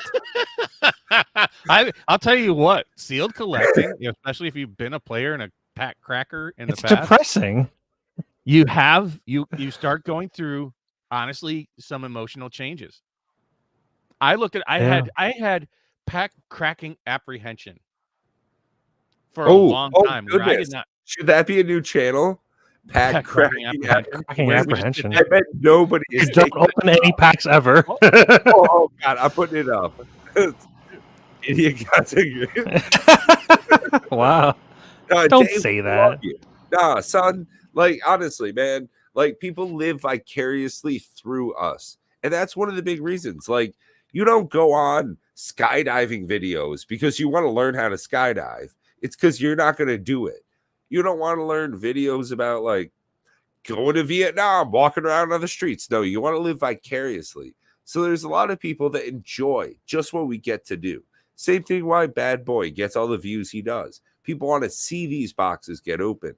They want to live that life for just that strict moment where they get lost. So a lot of people honestly love those programs. I would rather be in your position and opening packs all day long. That sounds great to me. I love opening packs of cards. The rush of getting a cool card is fantastic. When you're opening it for just yourself over and over again, it feels bad because you're kind of like, at a certain point, what am I going to do with all these cards? I got to sort them out later. Then they're going to sit in a binder. I'm not going to use half of them. Maybe I can sell them. Yeah. I don't know. If you're doing it the other way around, if you're doing it for being a content creator for opening packs of cards and sharing it with the community, and then the people get those cards and they might need or they want, I don't know. In that retrospect, it's a bit different. You know, I was just talking with Pack Opening Addict, right? And we were conversing about what to do with all these extra cards. You know, he's got far more than I do, but a similar enough problem. I've got thousands and thousands of commons, milk crates full of them, up to your waist. What am I going to do with these? So he does the same thing I do. Donate them. Bring them down to your LGS. He's doing well enough where he can ship them back home to his LGS. Now, same kind of deal. You know, put them back into the community. Make it a welcoming situation. You know, my guy, the Goblin King, he's not watching. I ain't sponsored. Brad, you suck dick. So I bring him down there. I don't like him. I like the people that go to that store. So I want them to build pauper decks. I want them to get uncommons. I want them to have full art lands. I don't want this guy to have them. So he puts out a little spot that says, take a card. So they do. That's pretty cool. Yeah, absolutely. Sharing cards, you know, that's the big thing. Absolutely. Bob, what are you trying to do? You're showing some stuff? Well, I just noticed something weird. Man, I wish I was chewing some gummies. But this is something I would definitely freak out over with gummies.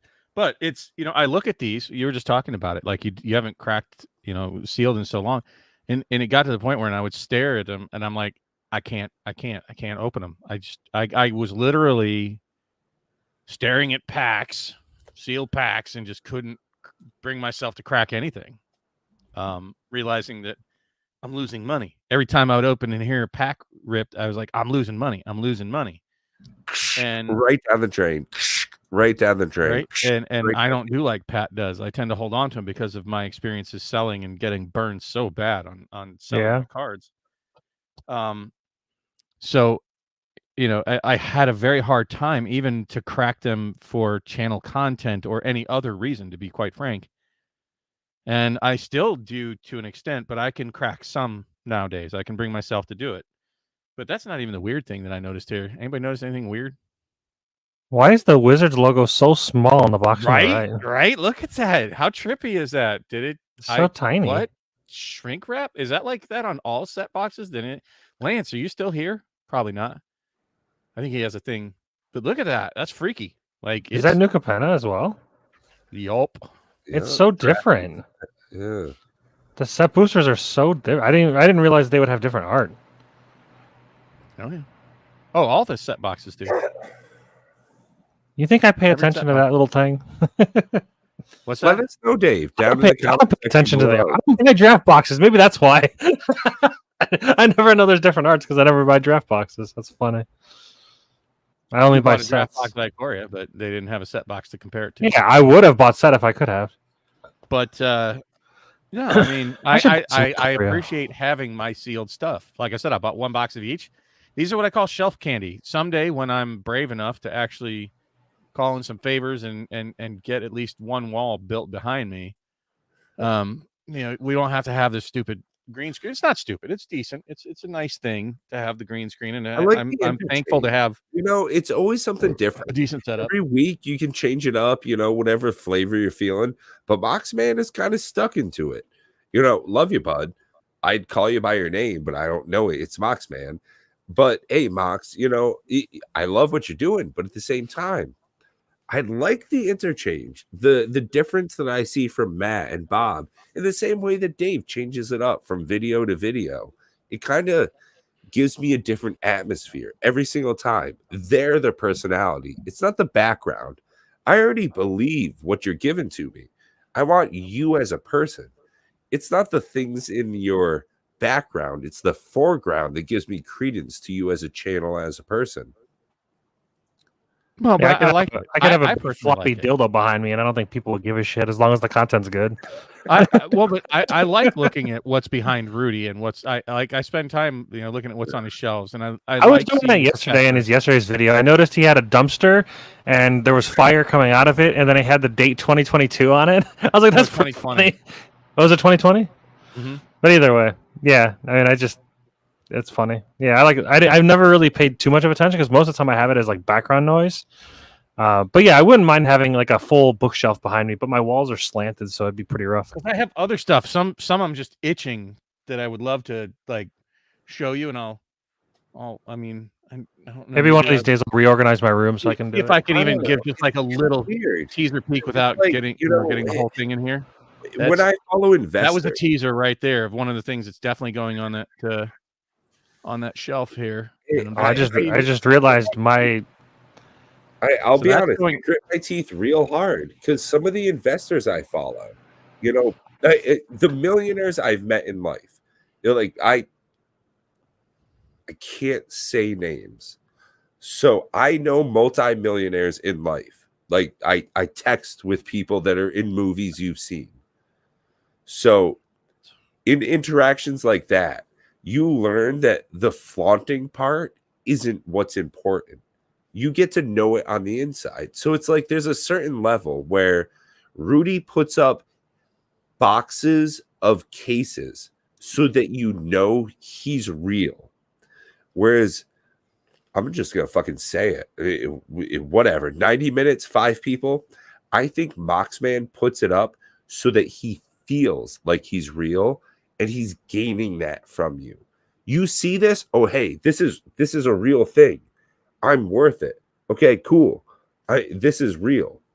Whereas Rudy puts it up every once in a while.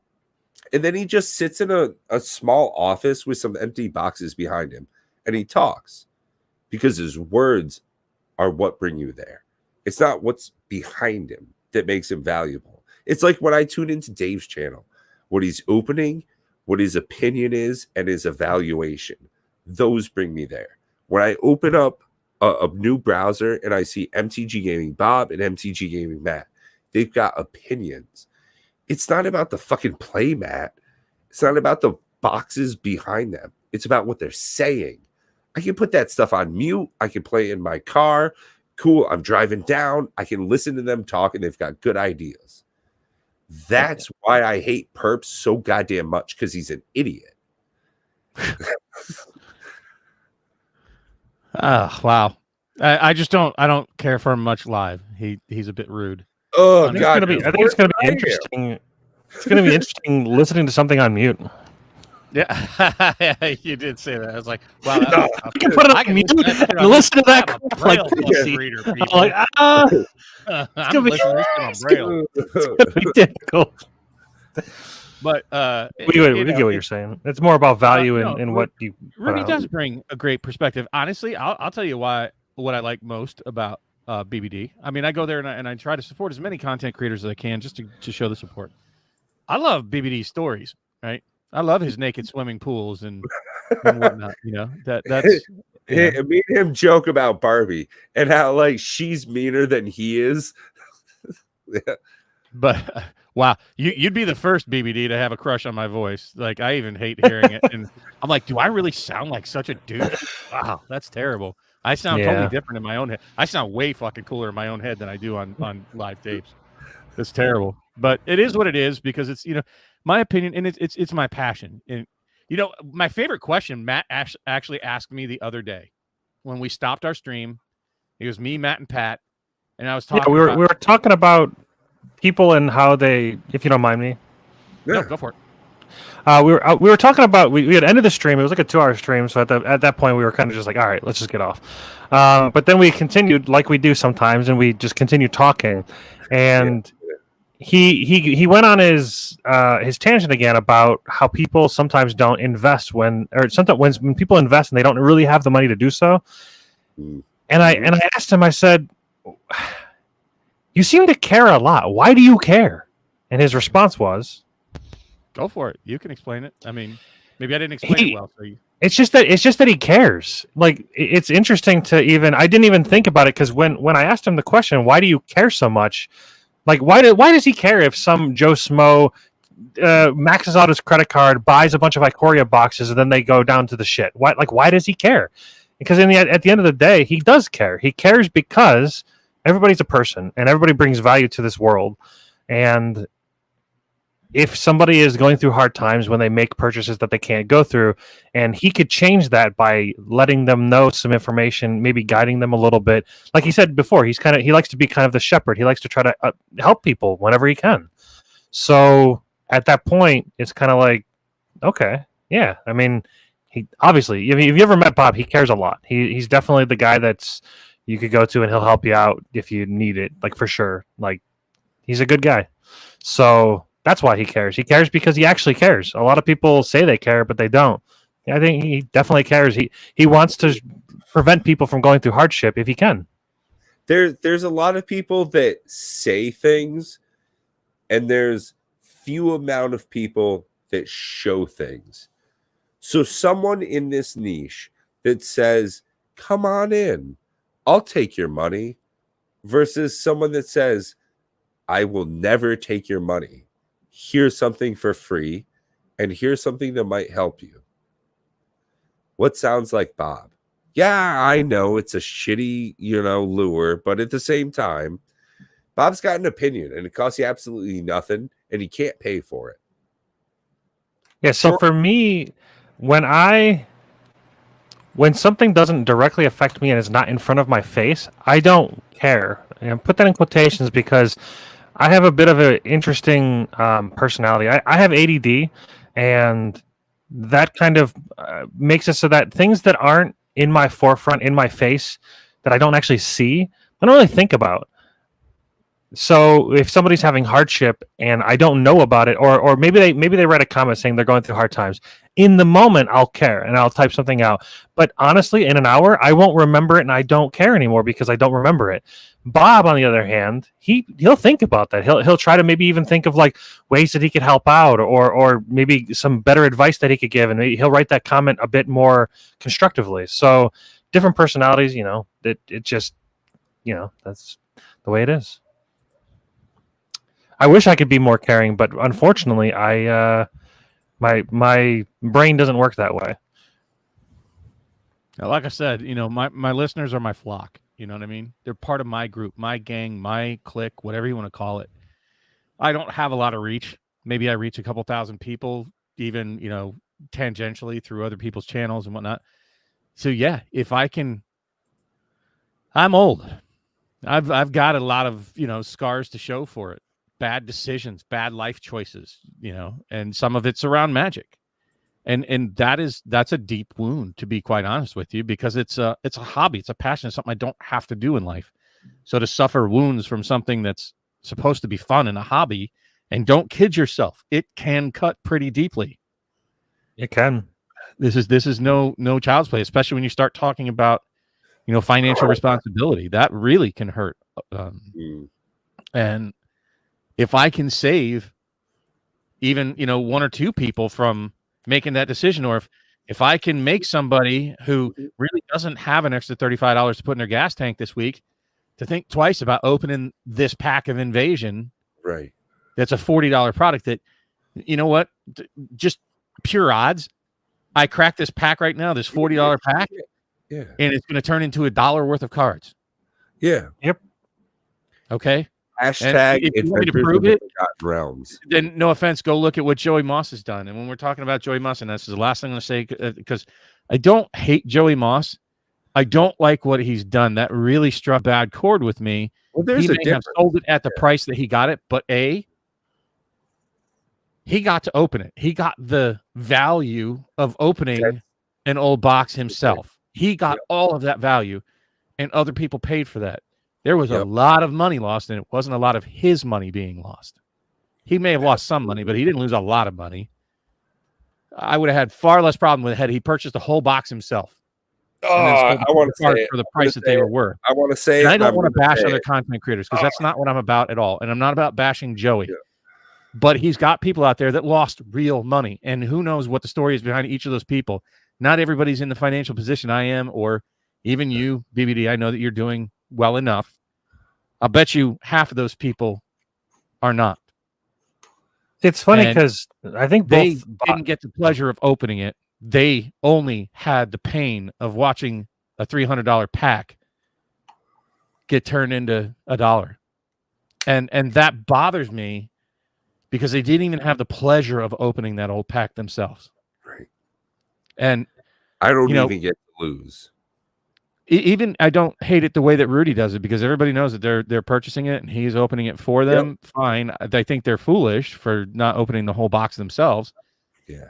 But like box battles or box group cracks or whatnot, it hurts me. And that's all me. It's not bad. And if people want to keep doing it and want to keep pissing money down the drain, go for it. But realize with those old boxes, that is exactly what you are doing. Time after time after time. Every old box has that same equation, not even approaching close to making your money back. Yeah, I saw what you did, BBD, and God bless you. And hey, exploration and a Gaia's Cradle, good on you. Yeah, that's good stuff. But what's the rest of the group in there did not hit a Gaia's Cradle at an exploration. Right. For every person that does, there's a dozen people that don't. Yeah, but that's everything. I have no problem with it at all, actually. I actually think it's completely fine. But again, we talk about me, and what I'm seeing when he's cracking it is every person that just got it in the pooper. Right. Every person who just had a Q-tip shoved up their hole. That's makes my knees I'm more on the side of that. Everybody knows what they're signing up for. They know they have the chance to lose all of their money, and they're going to do it to A, support the channel, and B, hope to get lucky, and it's almost like playing the lottery. You can play the lottery every single day of your life, and you can piss that money down the drain. It's the same thing. Like today, again, like I said, I was just expressing my opinion. Open. I don't want to take away from your opinion. I worked at an auction today, live in person, selling cars and trucks, dump trucks, boats, things of that nature. I think the highest item we sold today at auction was $24,000 live in person. Guy with a cowboy hat and all that shit. So there's something to be said about that. Oh, goodness, I've got to gamble. I can get a good chance. Ooh, I want to do it. Ooh, I want to do it. Versus if you're alone in the comfort of your living room and you're deciding, I will pay $120 for a box of Commander Legends. Yeah, it seems fair. I'll take the whole thing. Versus, ooh, this guy's doing it. I want to get in on it, shake my feet. Ooh, I'm so excited. There's a little bit of a difference in that gambler's fallacy, hoping you can open it all and get some value on it. And I'm part of it, but I think that lottery feeling of opening packs on channels, I'm guilty of, but I think that a lot of people play into it. It's why people go to casinos. Yeah. Just saying that's how I viewed it, right? And I'm not saying everybody else should view it. I'm not telling anybody else out there how they should feel. Just expressing the way that Gaming Bob interprets when he sees other content creators doing such things. And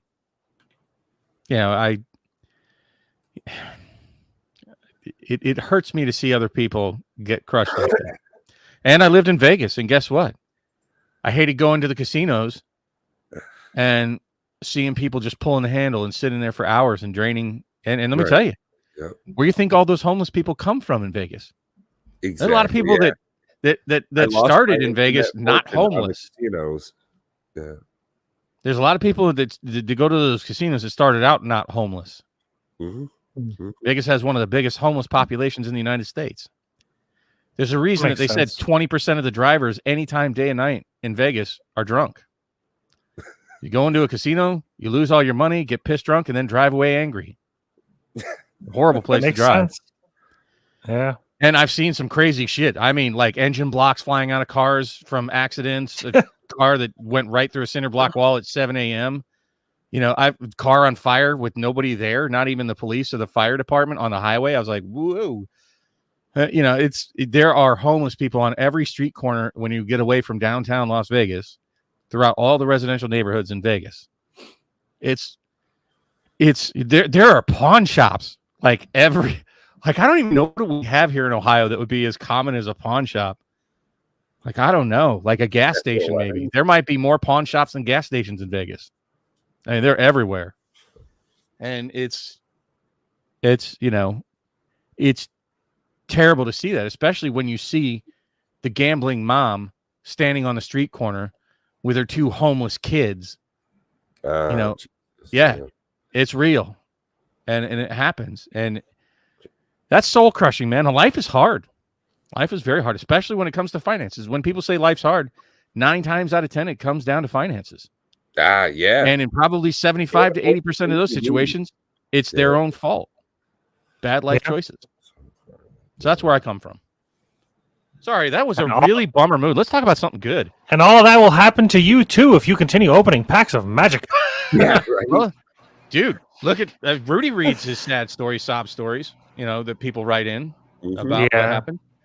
Rudy even has his own sob story for his, giveaway. Well, his sale last night. I couldn't get in. His Monarch sale, yeah. And by the way, Rudy, if you watch this, I was one of those original that bought one of your, $9.99 boxes and left you as a patron. So you can't even make it up to me.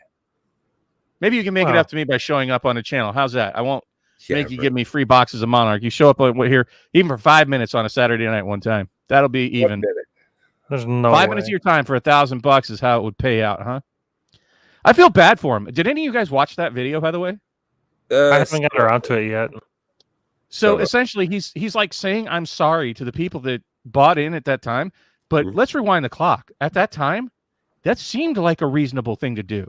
Oh, yeah. It was a good deal at the time. Why should he have to make up for it a year later because it didn't turn out well? Because he didn't have to do anything. Nobody's going back and paying him the difference for the $600 to $700 Commander Legends boxes, Commander Legends collector boxes that they bought off of him for, $220, $230 a piece. Nobody's going back and making up that $400 difference because it went up through the roof, or any other box of shit or double masters that he sold or any other product. Yep. Yeah, the MetaZoo kits that he was selling for like $500, they went to like $4,000. So it was not his fault. I actually feel bad for Rudy. $189 a box. Rudy, if you get this, you should not feel bad about it because for one of the cases it turned super shit. That's one of the ones where, okay, I gambled on it because it seemed like the right thing at the time. He shouldn't have to make up for that shortfall because things turned out differently than everybody expected. I feel bad for him. I really do.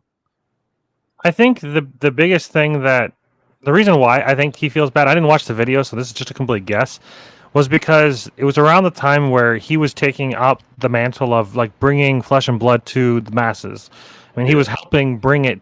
It was, near its high point where it was coming in.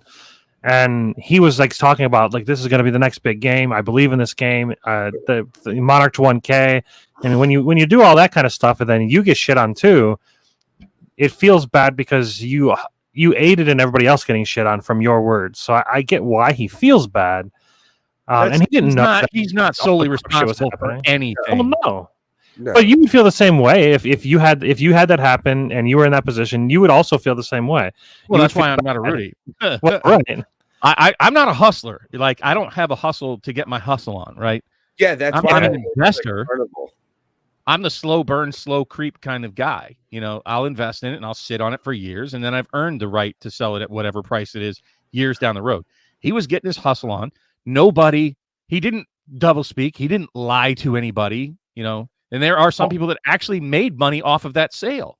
Yeah. Also, think about this. Yeah. He's not just making it up to the people that lost. You were one of those people, but he is only making it up to the people that lost. No. Let me finish.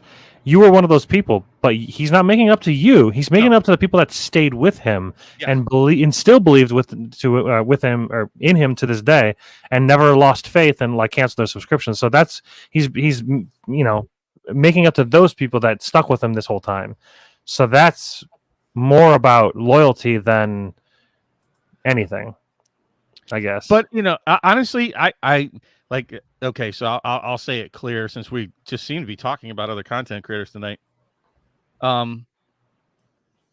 lot of respect for Rudy, and I've said it multiple times. You need to pick and choose what you listen to from Rudy, realizing that he has an agenda. He's trying to sell cards. He's trying to sell boxes.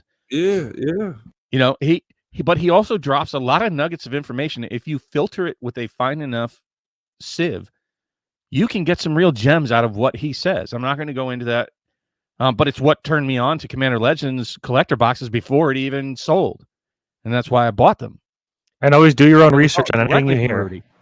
And he gives out lots of perspectives that when he leaves the Magic community, when he finally pulls the plug, I'm going to be sad because we have nobody like Rudy. We have no distributor contacts. We have nobody with that kind of context about Magic, with the amount that he moves and sells, and people talk to him like nobody's business. I mean, I couldn't keep up with all the chat that he deals with. He's been in the game for a very long time. He's created parts of the market, to be quite frank. And not that I'm polishing Rudy's knob here, because quite honestly, he's not somebody I would like to hang out with. He seems socially awkward like nuts every time I see him with other people. He's very comfortable in front of a camera and very awkward around people. So I'd imagine he would be just as awkward. He'd probably be more awkward with me because I'm brutally, like Matt can attest, I am brutally direct and straightforward and honest and open, very open, even if you don't want to hear it in person. So I am probably way too much Bob for Rudy, because I'm me on. I'm probably even less me probably on camera. Would you say that I'm more reserved on camera, Matt? A little bit. In person. So he seems socially awkward. Quite frankly, I think we've already said it. Like who we'd like to hang out with in the Magic community. My number one, and it's not really a man crush because I love Nikachu's sort of a man crush. I just totally dig that dude. He is so legit straightforward. He is exactly how he appears on the stream. No offense, BBD, you're welcome in my house. I hope that I see you come through my front door one of these days, but it's Kenobi, and he won't even deign to return my emails, but he seems like the dude that I would like to hang out with most from content creators just for a day. I could see chilling with him. Now he might be a complete douche in person. A C word to his face and buy him a pint. Give him a little Warhammer 40K statue and say, there we go. No, honestly, I want to tell him that I think Horus should have overtaken the crown and that the Imperium of Man should have fallen, and suck it. There you go, buddy. I those are words, but I don't know what that means. Something it's Egyptian. Warhammer lore. So, no, but I would like to chill with Kenobi, and I think on like just a straight intellectual chat level, I think that me and the prof could have some very interesting interaction with each other. BBD, like I said, unfortunately I will not be making it this year to the retreat, and 8 days is quite long. But I do hope to meet you in person someday. And hopefully you'll come up here to Ohio. You'll get to visit Joey, and then you can come see me. Dave's great. The only thing you got to be prepared for is there's more sweatpants than you expected. Dude, I sit in my house in my underwear most of the time, so he's lucky he's going to get pants on me at all. Fucking with you, Dave, and I know you love it. I'm in my underwear right now. I'm joking. I'm not. Yeah, you can't see it, but I don't have pants on. I honestly had to think about whether I was in my underwear before I stood up. I was like, am I in my underwear? Is anybody wearing pants? Good. Let us know in the comment section down below. Are you wearing pants? A lot of times, honestly, even when I'm here on stream, just so you guys can know, yeah, I'm not wearing pants. Something to think that about. happens a lot. I just happened to be today because I had to go see my mom for Mother's Day. They had a celebration at her place. So yeah. I don't want to bash any of the content creators, and I think that they all have their place. Even the prof, who I would just say, F you, prof. Not prof. Sorry. Wow, perp. Perps. Yeah. Suck it, No, Mike. prof, please don't get upset because I know he gets so hurt. But prof, no. But perp, no. You can get bent, dude. You can suck it. You can do all those things that you bash other people in your private school. Bobbing. Wow. Yes. Wow. They need to make a sticker for that shit. Check out. I would absolutely love to hang out with both Jake and Joel. I think they're both ballers. They seem like wonderful people. Yeah. I think that I'd enjoy hanging out with them, but I think I would get annoyed playing many, many games of Magic with them. Why is that? Because they bitch. Well, not Jake, but Jake Joel doesn't bitch. bitches. Joel No, not Jake. Joel's like, woe is me! Don't kill my commander. I don't know why I'm getting targeted so much. And then they don't kill his commander, and he fucking wins the game. That's why they're killing your commander. They know. Are you talking about Tevish Zot? No, the one that taps and everybody loses half their life, and then he gives his commander lifelink.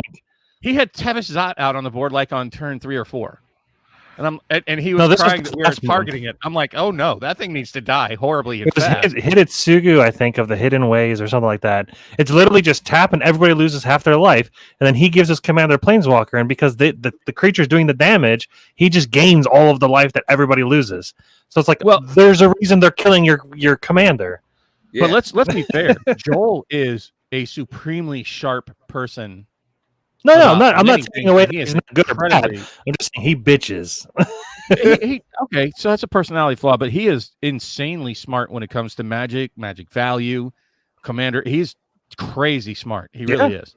I like both of them. I don't dislike him. He's good enough that he returns my text every time I message him. And he's pretty big. I'm amazed that content creators want me on their show or respond to my messages. That's crazy, and it's bizarre to me that people listen to what I say.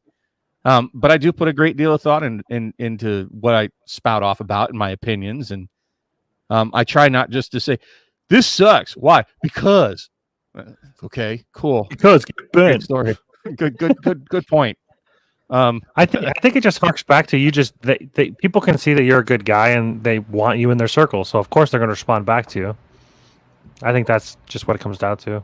You put yourself in all of the community and you help in that.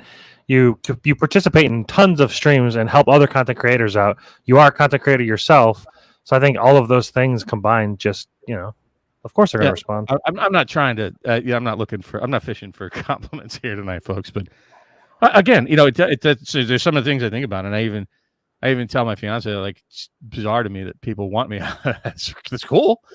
And I do try to put good thought into it. I do try to analyze things and look at the data and I do sit and I dream about shit, right? I dream about some of the stuff with Magic. Wait, you dream? Yeah, all the time. I don't dream. You should ask my fiance. So my fiance will tell you. I wake up and tell her about my weird cannabis consumption, Matt. You know what my dream was? I don't even remember what the whole dream was, but it's funny because I hit my boss up first thing in the morning yesterday, and I asked, "Is 6'8" short for an NBA center?" And he said, "No, not really, but that's the strangest question I've ever had to start a day." I was like, "It was in my dream." I was talking to a guy that was 6'8", and he was wanted to be an NBA center, and I'm like, that seems a little short. And then I woke up, and then I asked my boss because I don't know a lot about the NBA. I was like, I thought they were more like like the 6'10", to 7 footers were the centers. But at any rate, no, I dream a lot. I dream about Magic, and I remember dream about once a month, maybe. Oh no! I go to sleep and then I wake up. That's my night. It's great. I have super vivid dreams. Yeah, no, sometimes it's like, oh wow. Yeah, I recall a dream maybe twice a year, and that's like at most. I had a fit of sleeplessness the other night, and it was horrible. And I kept waking up with the same dream going on, and it was untenable. It kept me up for days on end. Yeah, no, dreaming is fucked. Sleep should be turn off, turn back on. I'm a goddamn computer. Sweet dreams. I feel I love my dreams. people always talk about, they're like, man, I wonder what it's like to die. And I'm like, you know what? I feel like I die every night. If you think about it, because people that don't dream, you have no consciousness. You go to sleep and there's nothing, and then you wake up. Greek, the word for sleep is known as little death. Yeah, that makes sense. People that don't dream, there's just nothing. You go to sleep and you wake up. Yeah, it's just off and on. Yeah, it's weird. That's my life. Welcome to Pat. Pat and Matt, no sleeping fools. I don't understand Attitude's comment there at 8:56. Nope. One above that.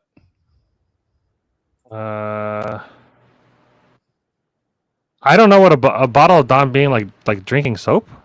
At dawn? Isn't it dishwashing liquid? That's what I thought. It's like soap. It takes the grease and out not streaking down the street, but shrieking down the street. I mean, like screaming. Oh yeah, if you're drinking a bottle of Dawn, you're gonna be shrieking down the street. You'll die. Oh my god! I drank 1.5 liters of something that's going to make me deathly ill, and then you're just like yelling, and bubbles are coming out like a kid's party. I was trying to piece it together, and I'm trying to picture it like in my head, and I'm like, that's a very strange acid trippy kind of night right there. Okay. Imagine him streaking and I don't know what Dom started out with a bottle of Dawn and was shrieking around the neighborhood. Go tonight. Well, that's a totally different meaning there, baby. We're just gonna make fun of you while you're in bed. Don't worry, it's fine. Oh, I love the typos tonight, people. I assumed there was a typo, so just let it slide. Not happen while I we're couldn't piece it together. I'm like, I don't get it. There's no way, Dave, that me and dozens of your close friends are going to stay up late at night making fun of you and record videos and like have a great time while you're asleep and you're absolutely defenseless. We're going to rip you to pieces. Oh, have a good night, Dave. Sweet dreams, buddy. Don't text and drive. That's bad. Stop it. Oh my god. I work at the DMV, bro. You can't do this shit. That's so bad. I've got this app on my phone for Geico that yells at me if I try to use my phone while I not yells at me. It'll give me bad points for their safe drive or whatever the hell it's called. I normally don't ever do it anyways, honestly. I was just having a discussion today with one of my coworkers. Up on I-90. Driving is the most dangerous thing anybody does. Because I mean, I drive a tiny little Honda. It's still like 2,700 pounds. Driving that shit at 75 miles an hour down the highway, fuck right off. I could kill a family in a second with that car. Now, people don't think about the danger that they have while they're going down the highway. The people next to you. Be careful. Oh, he could be using text to speech. Yeah, that's better. Or speech to text. Text is worth a life. Hang up. Put it down. Which would make sense why it heard like a different word instead of Dom. It's Don. And shrieking and streaking. That makes it even more great. I love speech to text. Some of the things that it hears that isn't true. I love those. You ever go to that site where it does the whole the mistexting thing, and it's like dad saying something completely perverted to his daughter. It's like, whoa, that was a typo. Oh man. I use T. Okay, that's cool. He uses it too. So Dave's got like his wife has almost the same exact car I do. So you get my goddamn point. Like you can fuck off with that attitude. Go home and be safe. I love you. Sweet dreams. Yeah, I love bad lip reading. I sing Seagulls all the time. Seagulls. I love misheard lyrics is great. So I'm that's the only time I watch football is when there's a Yoda screaming stupid things over it. Look at that. You're distracted and driving score 100% excellent. Never use my phone while driving because I almost wrap it up to him because I'm out of booze. Oh, I'm wanting to get my drink on. Really, thinks I'm uncontrolled in my cornering. I drive a Subaru. What do you mean? I have the most control ever. Anyways, yeah, it's Probably time to wrap it up. Well, hey guys, this I'm has been hungry. phenomenal. Thank you all for coming tonight. Matt, Bob, everybody out there in the comment section, and to the people watching this later, thank you. Please like, subscribe, hit that cute little bell down below so you can get notifications when any of us post new content or go live. Until then, any closing notes from you fellas? I had a rough morning, and this was welcomed, and thank you for brightening my day. Sincerely, of course. Be kind. Rewind. And also, Flip that shit and reverse it. if you want to touch it, scrub it hard first. Sweet And dreams. Love your partner. And Keep make it sure sealed, to people. and make sure to soap it down I-95.